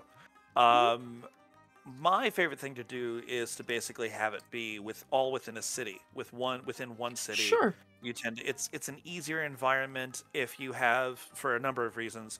If you have player absence, it's very easy to explain. Oh, their character had to work that day. Their character had to go to school that day. There was a project they couldn't. It was an anniversary. Couldn't get out of it. Exactly. There's so many different ways that works. Generally speaking, you would have the GM would come up with standard plot hook stuff. It could be crimes that are being committed, depending on what type of game the players are yeah, playing. I was gonna say the power level has a big effect on that. So let's say you were playing something like a Teen Titans game, where you're all teenagers, so you all have secret identities. None of you are doing Hero full time, so most of your crime fighting would be happening at night. You probably have patrols, so a GM could come up. It's like, all right, well, let's come up with some minor plots, like I don't know, you can stop some muggings to get started and then move on from there. But maybe these muggings are more connected to a larger crime spree. Maybe they stopped a bank robbery and now they've put a target on their back. And so you go through and you have the world having its own plot, and the world runs its own stuff. So like if I'm making a city, I'll run you through an actual example, because I made, for a one-shot, I made very quickly a game world where it was heroes versus villains versus vigilantes. There had been a split between the heroes and the vigilantes, kind of like what Marvel did with whatever the government initiative thing that they did was, where like some people were 100% on the side of the government, other people were like, I don't want to reveal my secret identity, I don't like this. There was a split. Yeah. And so I sort of patterned it based off of that idea. The vigilantes tended to be more murder happy. The heroes did not want to be killing people, and the villains just wanted to do their own thing. You guys can, I'm just gonna leave. We don't have to unpack this right now. We just want to go like steal this diamond. Bingo. And And so in this game world, I had a few different characters. I didn't fully flesh it out because it was for a one shot, but there was at least two sort of rival organized crime families, right? Mob type of thing. One of them ran more on numbers and old school, and one of them had like some super people in it. So it was sort of an old versus new type of combat thing. You had the Defenders, who were the main superhero group of the city. You had the Vigilant, which is a callback to a game that ran for 12 years in real life. That I wasn't part of the whole thing. I came in like partway through, but I played in it for a number of years. And so they were called the Vigilant, and they were way more vigilante than they ever were hero. So I sort of just threw that name in there. And then there were a number of different villain groups. There were like small time groups where just like basic gang stuff. There was a group of cyber wolves, which were the cybernetic werewolves that were running around and doing stuff. Amazing. And so each of these different groups. Oh, there was also I asked some friends of mine for this one shot to make their own villains and tell me their villain origins, because they weren't going to be playing in it. So we had sort of a Lex Luthor analog where he was a very powerful businessman, but he had like water superpowers, so he could like desiccate something or like hydrate things, and like he wanted to control all the fresh water in the world. Like that was his thing, so he was slowly building up this corporate power. His name was John Nestle. I think he did actually use the Nestle Corporation as his inspiration. Incredible. Then there was Death Stare, and I will give you one guess as to what Death Stare's power was. He pushed people downstairs. He could create stairs anywhere. All right. So it's spelled S-T-A-I-R. I'm very happy about it. And so here's the thing. Like, when he first started describing this character to me, I was like, oh, God, I said I would let you do this, so I will let you do this. But I was cringing so far down. But as I started playing, because I was playing the character, as I started playing the character, I was like, there's some really cool stuff you can do with this, because there was no limit to the size or scope of the stairs. So he could just throw up like one of those big banisters as like he could throw up a big banister as like a wall, and it just has to have stairs on it. Or like he could like put little stairs into like a wall to like peek into the room.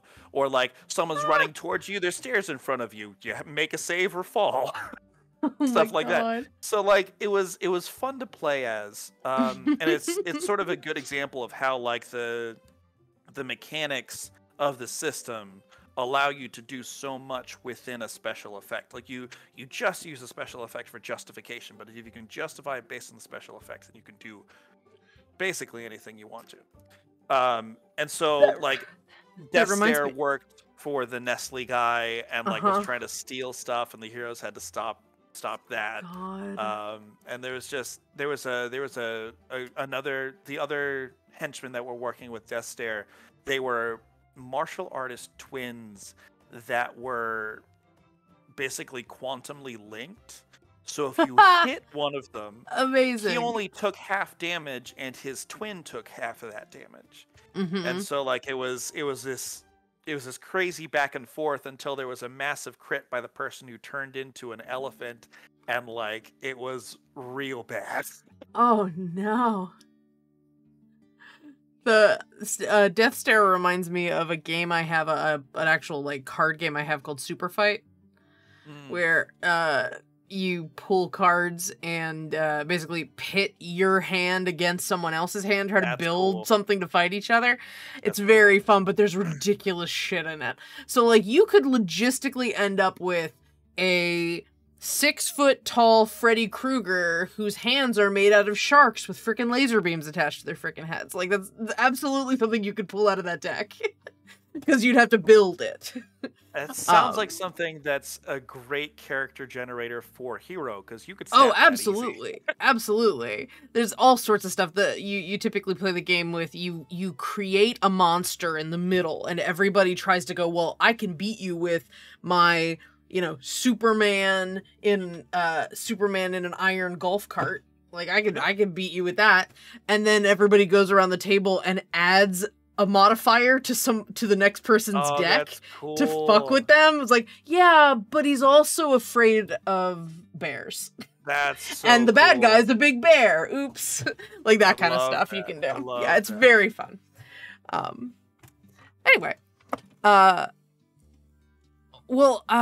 think we have a little bit of time, and I'd love to look at the the flavoring it in fantasy book. Right.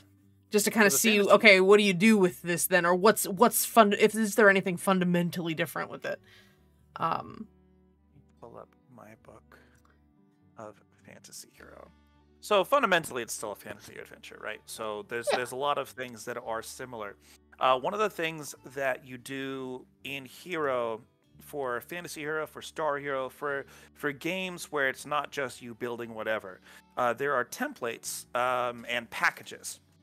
So a template, it usually has to do with if your character is an alien that has like an established alien race, or in fantasy if you're talking about like dwarves or elves or whatnot. It's a package of stat modifiers and skills, potentially talents or perks, and complications that you basically get as a package deal that don't count towards your normal complication limit. So normally your character is limited to, let's say, 150 points of complications. So you can't take more than that in order to get more power. But these complications are often, or at least when I was playing, they were calculated differently, or separately, I guess. So you took a package and you wrote down what you got from it, and you wrote down the total points. But you didn't count those complications against your however many points of complication points. So you could still, it was a way that allowed you to get the things you wanted without having to basically sacrifice on points elsewhere. Okay. If that makes sense. So let's see. Yeah. There we go. So page 54 has racial templates, 67 has cultural templates, and 69 has ancestry and environment templates. There's also professional templates and a whole bunch of other stuff. So the templates are, if you've got the book, they start at 54. Okay. Sorry, 55. Okay. So first one that pops up is that catfolk template, right? Sure. So this is following the same idea from D&D, where if you compare an average human to an average catfolk, the average catfolk is more dexterous, is more accurate, is more agile. They again, just talking straight averages, they're faster, they jump higher, they can see at night. So this is the template, and then so they don't have any complications. So you could just buy. Oh, they do. Well, technically, con and -1 con and -1 body.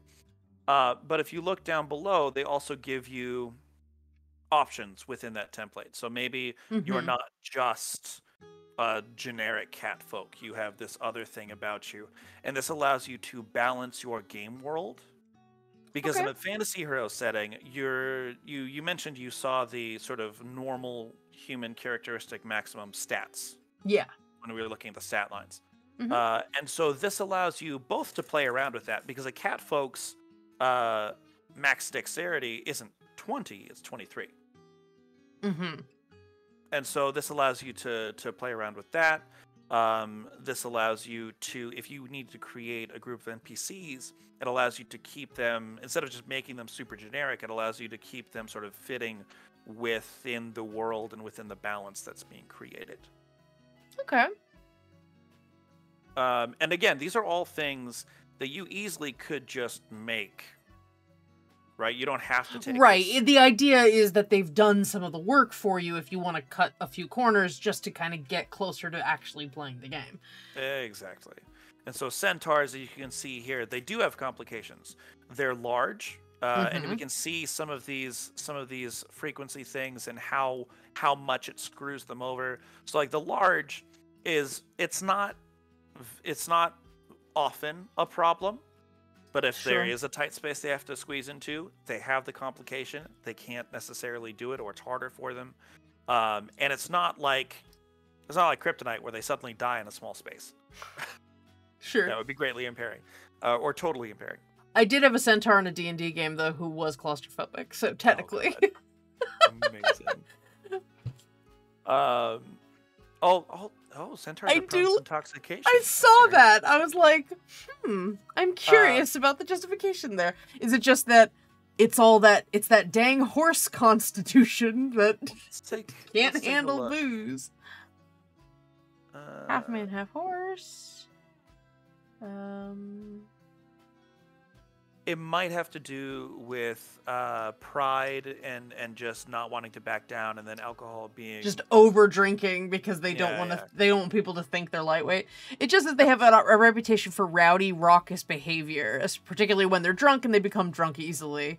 And they have they've kind of blended in the idea of like a wild stallion into the centaur personality, because they're just saying that they also. You can optionally add a psychological complication of being temperamental. For sure. So that idea of them being, they are a sentient race that also has a slight, like, they have that as an option, actually. If you look, that's what I would say. No, that's what I was referencing. Yep. The idea that you can add that temperamental. That's an interesting. I think people get very often a little flavored by Harry Potter with centaurs, and that they're like I just don't understand stoic. why. I don't, because it showed up for like 5 minutes one time. But it's what people get raised on. I like the idea of centaurs being a little rowdier. That makes being around for me that's like minotaurs for me. I'm like, no, minotaurs are fucking party animals. That's literal bull in a china shop. Like, you need to be careful when you're hanging out and partying with minotaurs. Centaurs also same thing. For sure. Drop down to dwarf on 57, and I want to talk about a couple of the stats we haven't talked about yet, just to make a couple of things clear. So in hero, you don't have HP. HP are hit points. It's sort of that. Yeah, I was going to say that's a good point. We didn't talk about that in combat.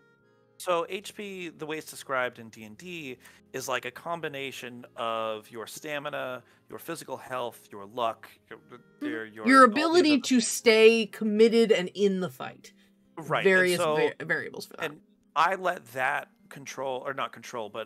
adjust a lot of how I flavor someone getting hit, because someone getting hit in D&D isn't necessarily them taking damage, or it's not necessarily them taking physical damage. Like, they could block something with their shield, but it could cause them to be jarred, and they could be more tired, and so that HP loss is represented by that exhaustion. I've started flavoring it as how close you are to making enough of a mistake, or having someone get on you enough to make a mortal wound. Something that could kill you. I loved that 4th Ed did bloodied, and then I don't remember if it did I use wearied instead of bloodied, just to kind of keep with the theme of it being your ability to not take a mortal injury.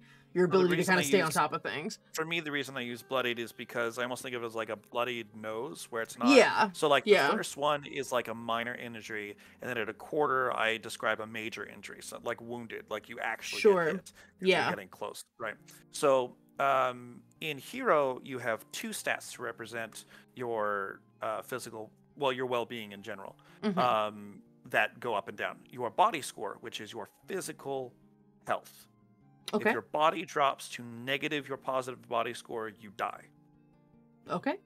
So that's body. It is very analogous to HP at low levels in D&D. Sure. Right?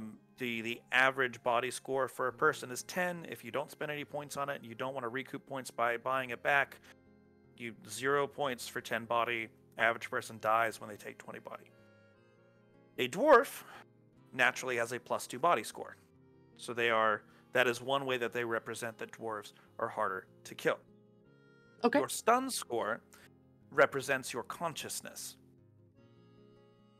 How awake you are. If you have a high stun score, Bricks in superhero games could have 50, 60 stun. It's very, very high, and they have Gotcha. high defenses, so it's very hard to take them down.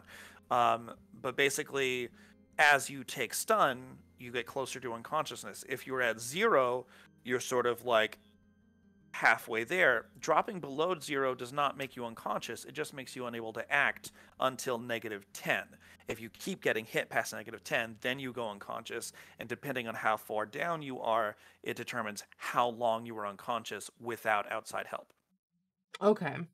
Okay. So like if you're at -0, if you're at 0 to -10, then you are basically, each time your turn comes around, you get a recovery, which means you get a certain amount of stun back. And once you get above 0, you now can do things again. You have 0 endurance, and you have to spend time to get the endurance back. But you can do stuff.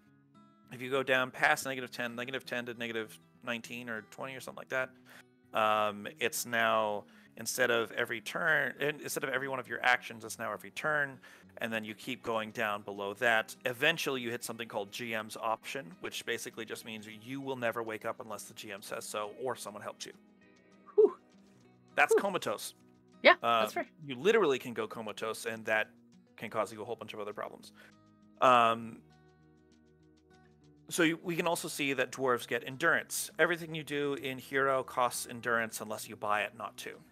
You want to move a rock, it costs you endurance. If you use all of your strength to move the rock, it costs you, I think it's 1 point of endurance per 10 strength or something like that. Okay. If you run out of endurance, you can keep doing things, but you burn stun instead of endurance. To represent yourself, basically straining yourself past your limits. Eventually, Sure. You're gonna pass out or something. Exactly. Yeah. Yep. Exactly. And so endurance and stun are both recovered using recovery, which is another stat. The short version is you can take an action to take a recovery if you do nothing else, and you get your recovery numbers worth back in both endurance and stun.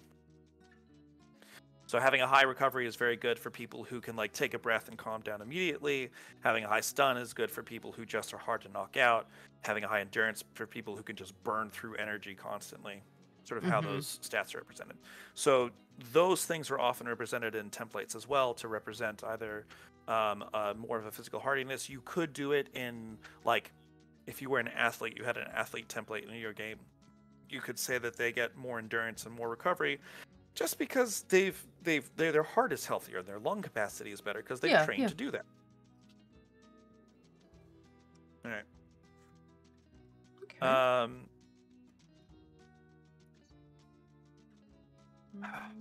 Not to go backtrack too much. That's fine.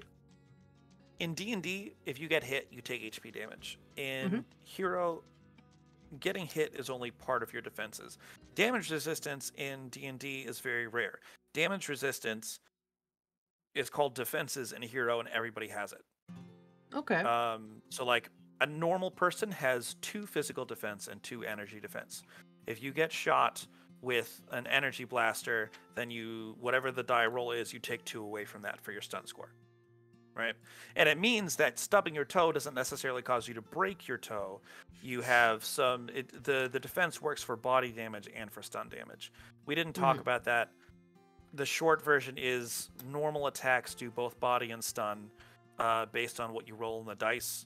So like if you are throwing 12 dice around, you do, what is that on average? That's 43 stun and then 12 body. 43 because it's the numbers on the dice, right? So the math is 3.5 per die, 7 times 6, 43. So that's the stun you would normally take. And then the body damage you would take is 12 because when you roll a die and you're a normal die and you're counting the body damage, if you rolled between a 2 and a 5, it's considered 1 body. If you roll 1, it was a bad roll and you do no body with that die. And if you roll a 6, it was really good, and so you do 2 body with that die. Oh, okay. So you're doing 2 different sets of math, basically, when you roll your dice. Okay. And usually you count up the stun first and then the body.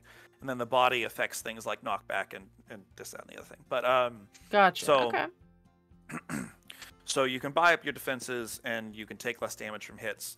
And then there's a whole separate list of types of attacks called killing attacks, which you count up the body first, like the number you roll on the die is the body you do, and then you roll a multiplier for the stun.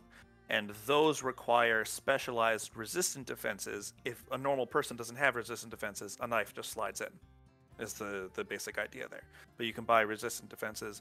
Dwarven toughness resistance, I think that is for their normal PD and ED. So that just means that they naturally have a little bit tougher skin, so it's harder to cut them. Sure, so that's another example of something that you can add into that.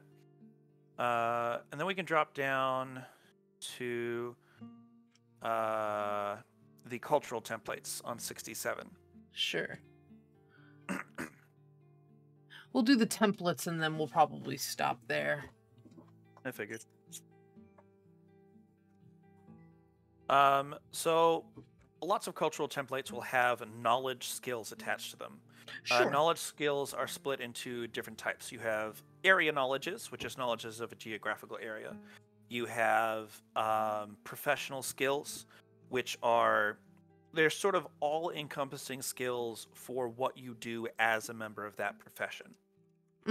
For example, if you have someone who is a professional soldier, they may not be able to make you, depending, like, let's say it's medieval times and we're in fantasy stuff. They're a professional soldier, so they know how to maintain a weapon. They know how to maintain armor. They know what to do for marching. They know general military orders and things like that, right? But that doesn't necessarily mean they know how to build a sword or how to build armor, and they doesn't necessarily mean they know how to give these commands in any sort of reasonable capacity. They just know what you can do as a member of that profession. Okay. So that's what professional skills are for. It's mostly background, but it comes into play. It's almost like the background features from backgrounds in 5e, where these are things that you had from your profession that you can now do. City knowledge, area knowledge just has to do with knowledge of a geographic space. There's also things like science skills for superhero games, less so for here. Probably just do those with knowledge skills in general. Trying to think of what else. Yeah, no, that's a lot of this is somewhat self-explanatory. Like, we know what forgery is, we know what gambling is, Sure. we know what trading is. What is things what like is WF? weapon familiarity? Weapon It's like a weapon familiarity. proficiency. And then TF is transportation familiarity? And so those are interesting because the way the system is set up is you can either buy everything individually or you can buy groups. So you could say, I've only trained in swords, that's a point. Or you could say, I've trained in all bladed weapon, like all weapons of this type. So not just swords, but like swords and axes and whatever. And so like simple melee weapons. So that's 2 points for the group instead of buying each of them individually for 1, right? Okay. It's sort of a point saver because it assumes that after a certain point you're taking what you've learned from one weapon and applying it to other weapons. Yeah, if they do a similar type of damage, you probably can muddle your way through learning it even if you haven't been. And there are charts for languages that do that too. Nice. Where there's a whole interconnected chart about languages where like certain languages are more similar. So the better you are in one of those languages, the better you can understand similar languages. They have a whole I've chart done for that each. independently with my fantasy languages. It's been really fun to do that. And it's nice that they have it for you because then you can just look it up. And because they do it for I don't know if they do it for Fantasy Hero, but they do it for real world languages for their superhero aspect. That's really cool. That's nice. But so I do something similar with that, where basically all that does is it decreases the difficulty for them to catch important details.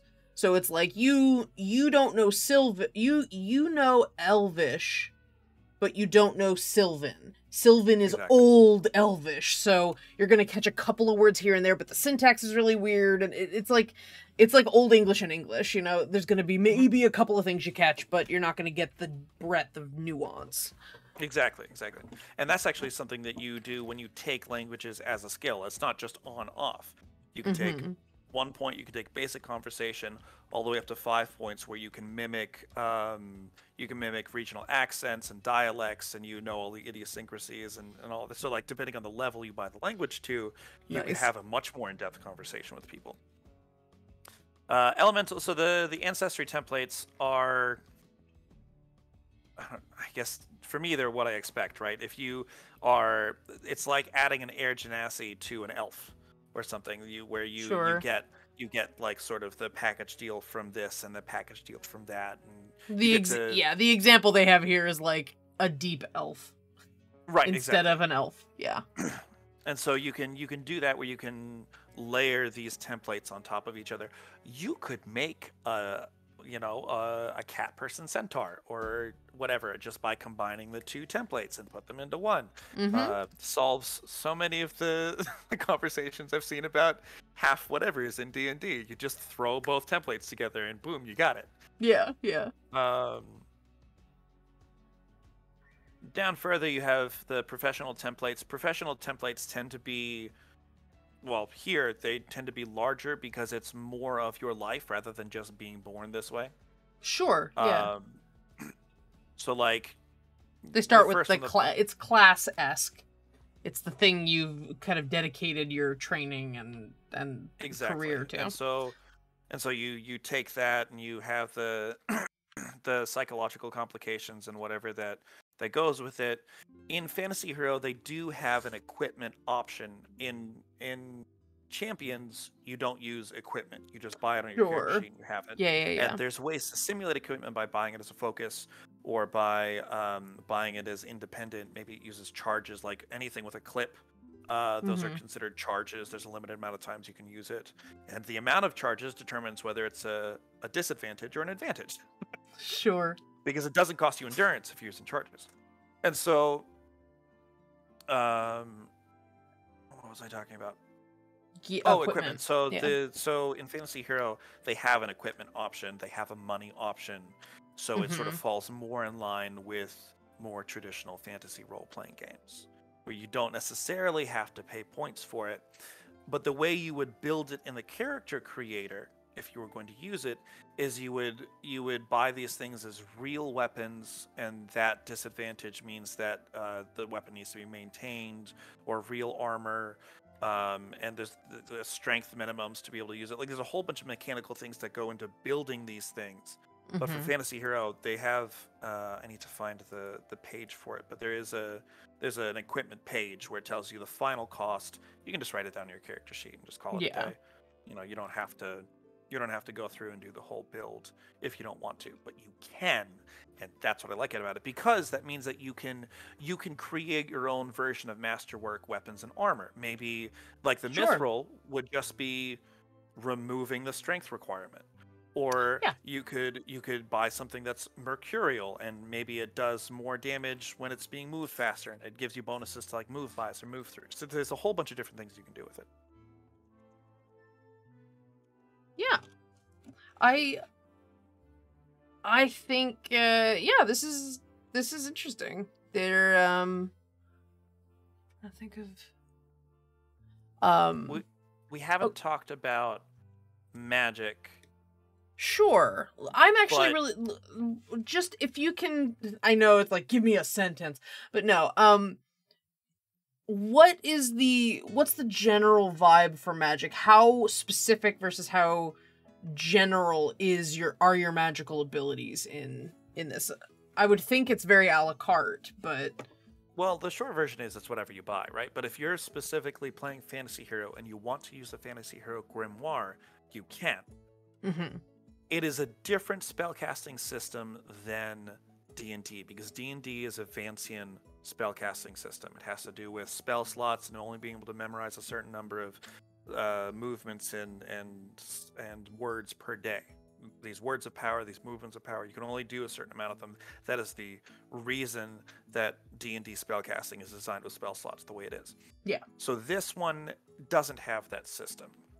Generally what you have here is it is a skill roll to activate the magic. Yeah, it says something about it being, it's sort of uniformly available around the world, and depending on the type of location you have, it might influence the kind of mana that is available. Like a graveyard having strong necromancy mana, but little mana for powering nature magic. Right. And if I remember correctly, there's a fair bit of options for each spell. So as you get better, if you look in the Grimoire, there's at least there was in the 5th ed. I assume there is in 6th ed as well. But I can take a look real quick. But there's Masters versions where you no longer have to make the skill roll. You now can just do it. Because you are good at it. There's more powerful versions. There's weaker versions. All of these have different point costs and point totals, and that might be why you're choosing to do it, is just because I have some leftover points, I'll be better at it, or I don't have as many points, I need to cut back, so I'm just not as powerful with this particular magic. I'm not as practiced at it. It's not my priority. Okay. Yeah, I see. I tend to like the improvisational nature of a genre of magic being something that you're skilled at. I used to run a Dresden Files Fate game, and as complicated as the magic system could get, I did like the fact that you could try anything. You just had to, there was a bit more on the fly difficulty creation when you ran it, because it's like, okay, I want to have the following effect, but I also wanted to affect this many areas, I wanted to affect this many people, I wanted to last this long, and so every time you add to the complication, or the convolutedness of the spell, the difficulty went up. Your ability, there were 2 abilities, one was the power of the spell, and one was the finesse of the spell. And those were 2 different rankings that kind of played into each other when you were rolling. So it's like, yeah, you can do the spell, but can you control it? Because it could backhand you after doing it, or have unintended consequences if you unleash that power and you can't finesse control it. So it's funny you mentioned that. So there is a number of those things you could simulate by putting certain disadvantages or advantages on the power. Sure. But there's also, when you're building a character, and this is not something that's usually allowed, there's something called a variable power point, or a variable power point like pool. And so what this is it is essentially a pool of unassigned character points that you pay sort of a premium to keep around. Okay. And then depending on the special effect of that variable power pool, it allows you to, on the fly, create different abilities. Like you literally, in the moment, you can create a new power with all the advantages and limitations, and it has to fit within the point totals that you've allowed yourself for. Like when you buy it, you have to buy a maximum amount of points that you can use, and then the rest of the points are dumped in, like it's called a control pool, I think, and then the rest of it is thrown into the sort of the amorphous, this can become what I want it to be. That's very it's very like a power mimic or rogue, even from X-Men, where I could see you turn into that, where you'd say, okay, we don't have a list of everyone you've ever touched, but you could on the fly make it up. The rogue specifically actually is interesting because you can buy her a couple of different ways. You can do it with a VPP, obviously. But what I sometimes see done is I don't remember if transfer is in anymore, but you could buy it as a drain and an aid linked together. So the drain takes away from the opponent, and then as it's being taken away, the aid triggers for you. And so I've seen this on a character where they bought 0 levels worth of every power. Okay. So it didn't cost them any points, but it was technically on their character sheet. And they had that drain and aid, although it was 5th ed, so I think they bought a transfer. So basically they took the character points from the character they were siphoning from and pumped it. The limitation of the transfer was it had to go into whatever power they were taking from. Sure, and then you put the bonus points, you take those points into that. The blast, and that's really. And does it fade? Did it fade after a while? Yes, was the idea? There's a fade rate, and you can buy, because the way transfers and drains all that works. You can like buy delay it, more of a fade rate or less of a fade rate or instantaneous, like just for an action. So there's all sorts of things you can do it. Because we didn't even get into the nitty-gritty of the actual powers, because the powers themselves simulate so much. Well, I was gonna say Kyle's in chat and said this appeals to my Pathfinder crunchy side. So here's what I'll say. There's obviously a ton that can be done with this, and I am fascinated to learn more. You clearly have a encyclopedic knowledge of this game system, which I appreciate. But yeah, so we'll wrap up a little bit here. What would you say? I hate to make you like, okay, if you could like whittle it down to one thing, but what who would you pitch this game system to? Like, who do you think would enjoy it the most intrinsically? And then maybe like, who would you try to show this as an alternative to? Like, what makes this system interesting to kind of stretch your legs outside of D&D or outside of the mass popular systems? So it's a little bit of a complicated question. If Sure. I was going to run a game and I was pitching this to someone, my target audience would be people who have never played a tabletop role-playing game before.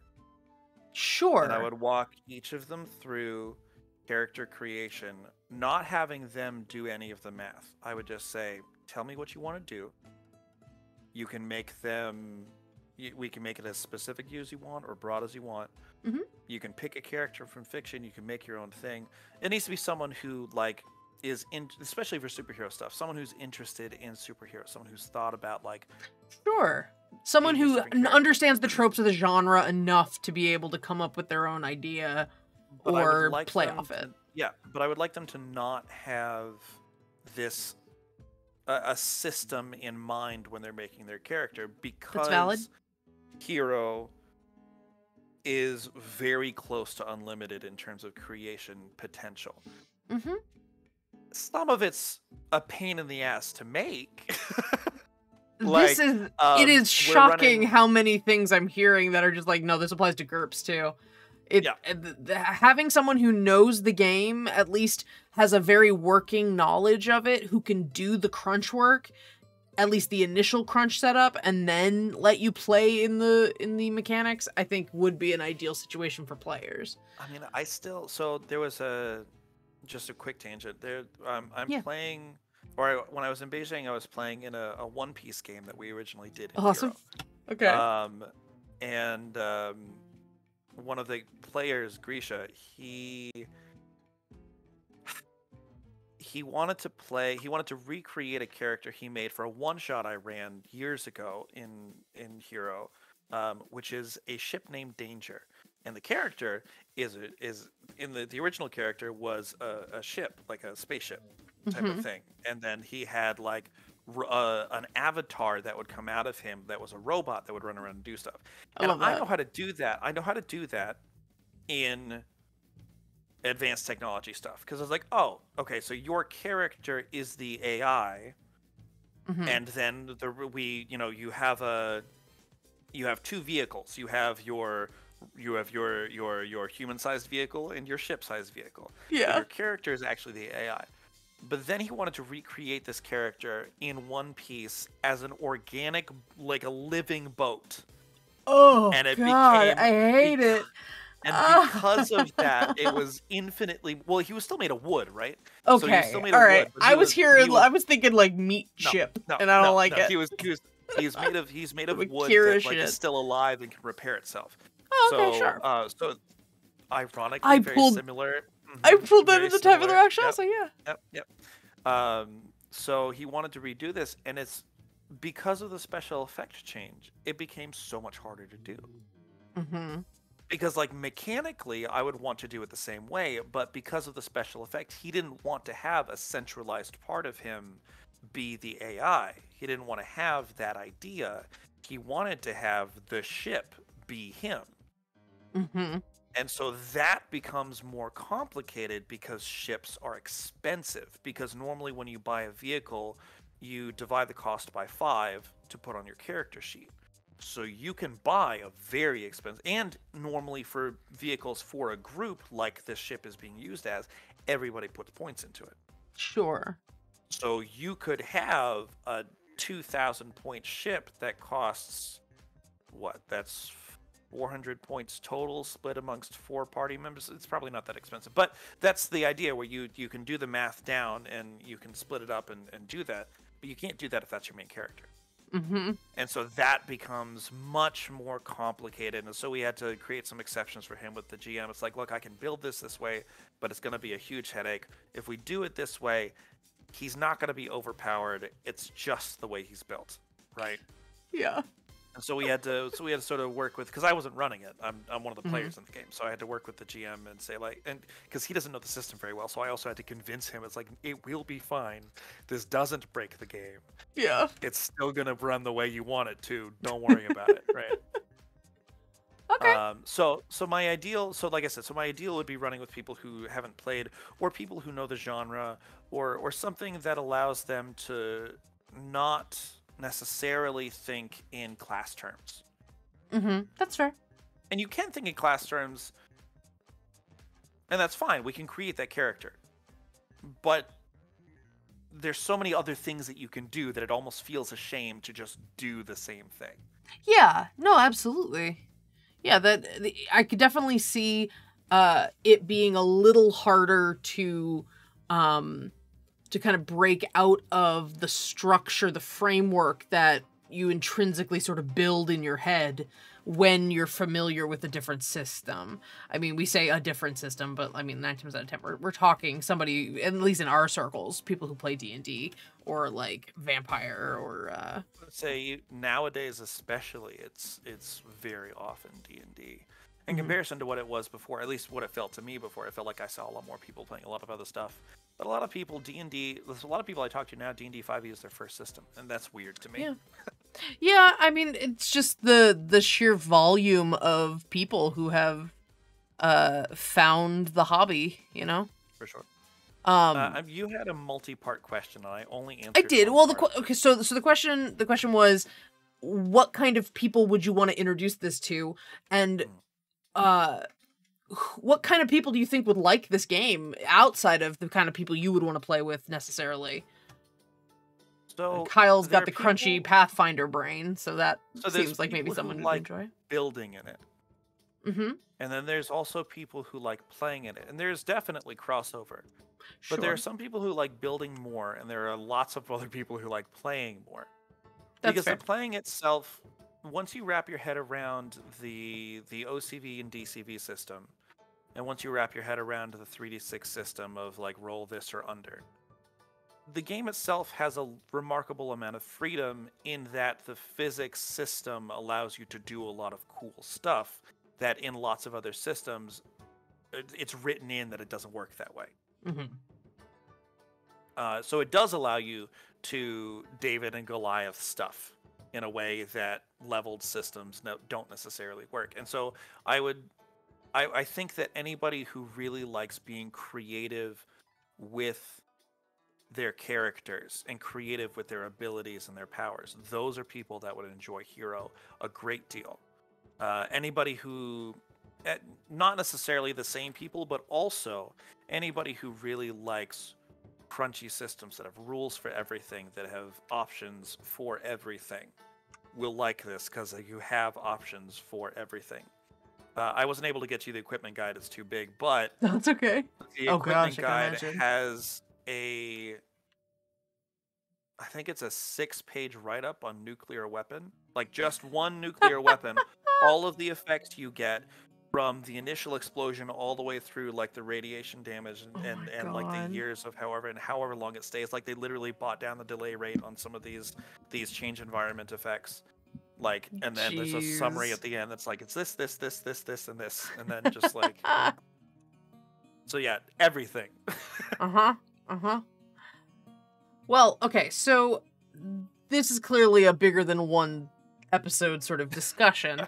But I think overall that was a pretty damn good truncated preview of what the game system is like.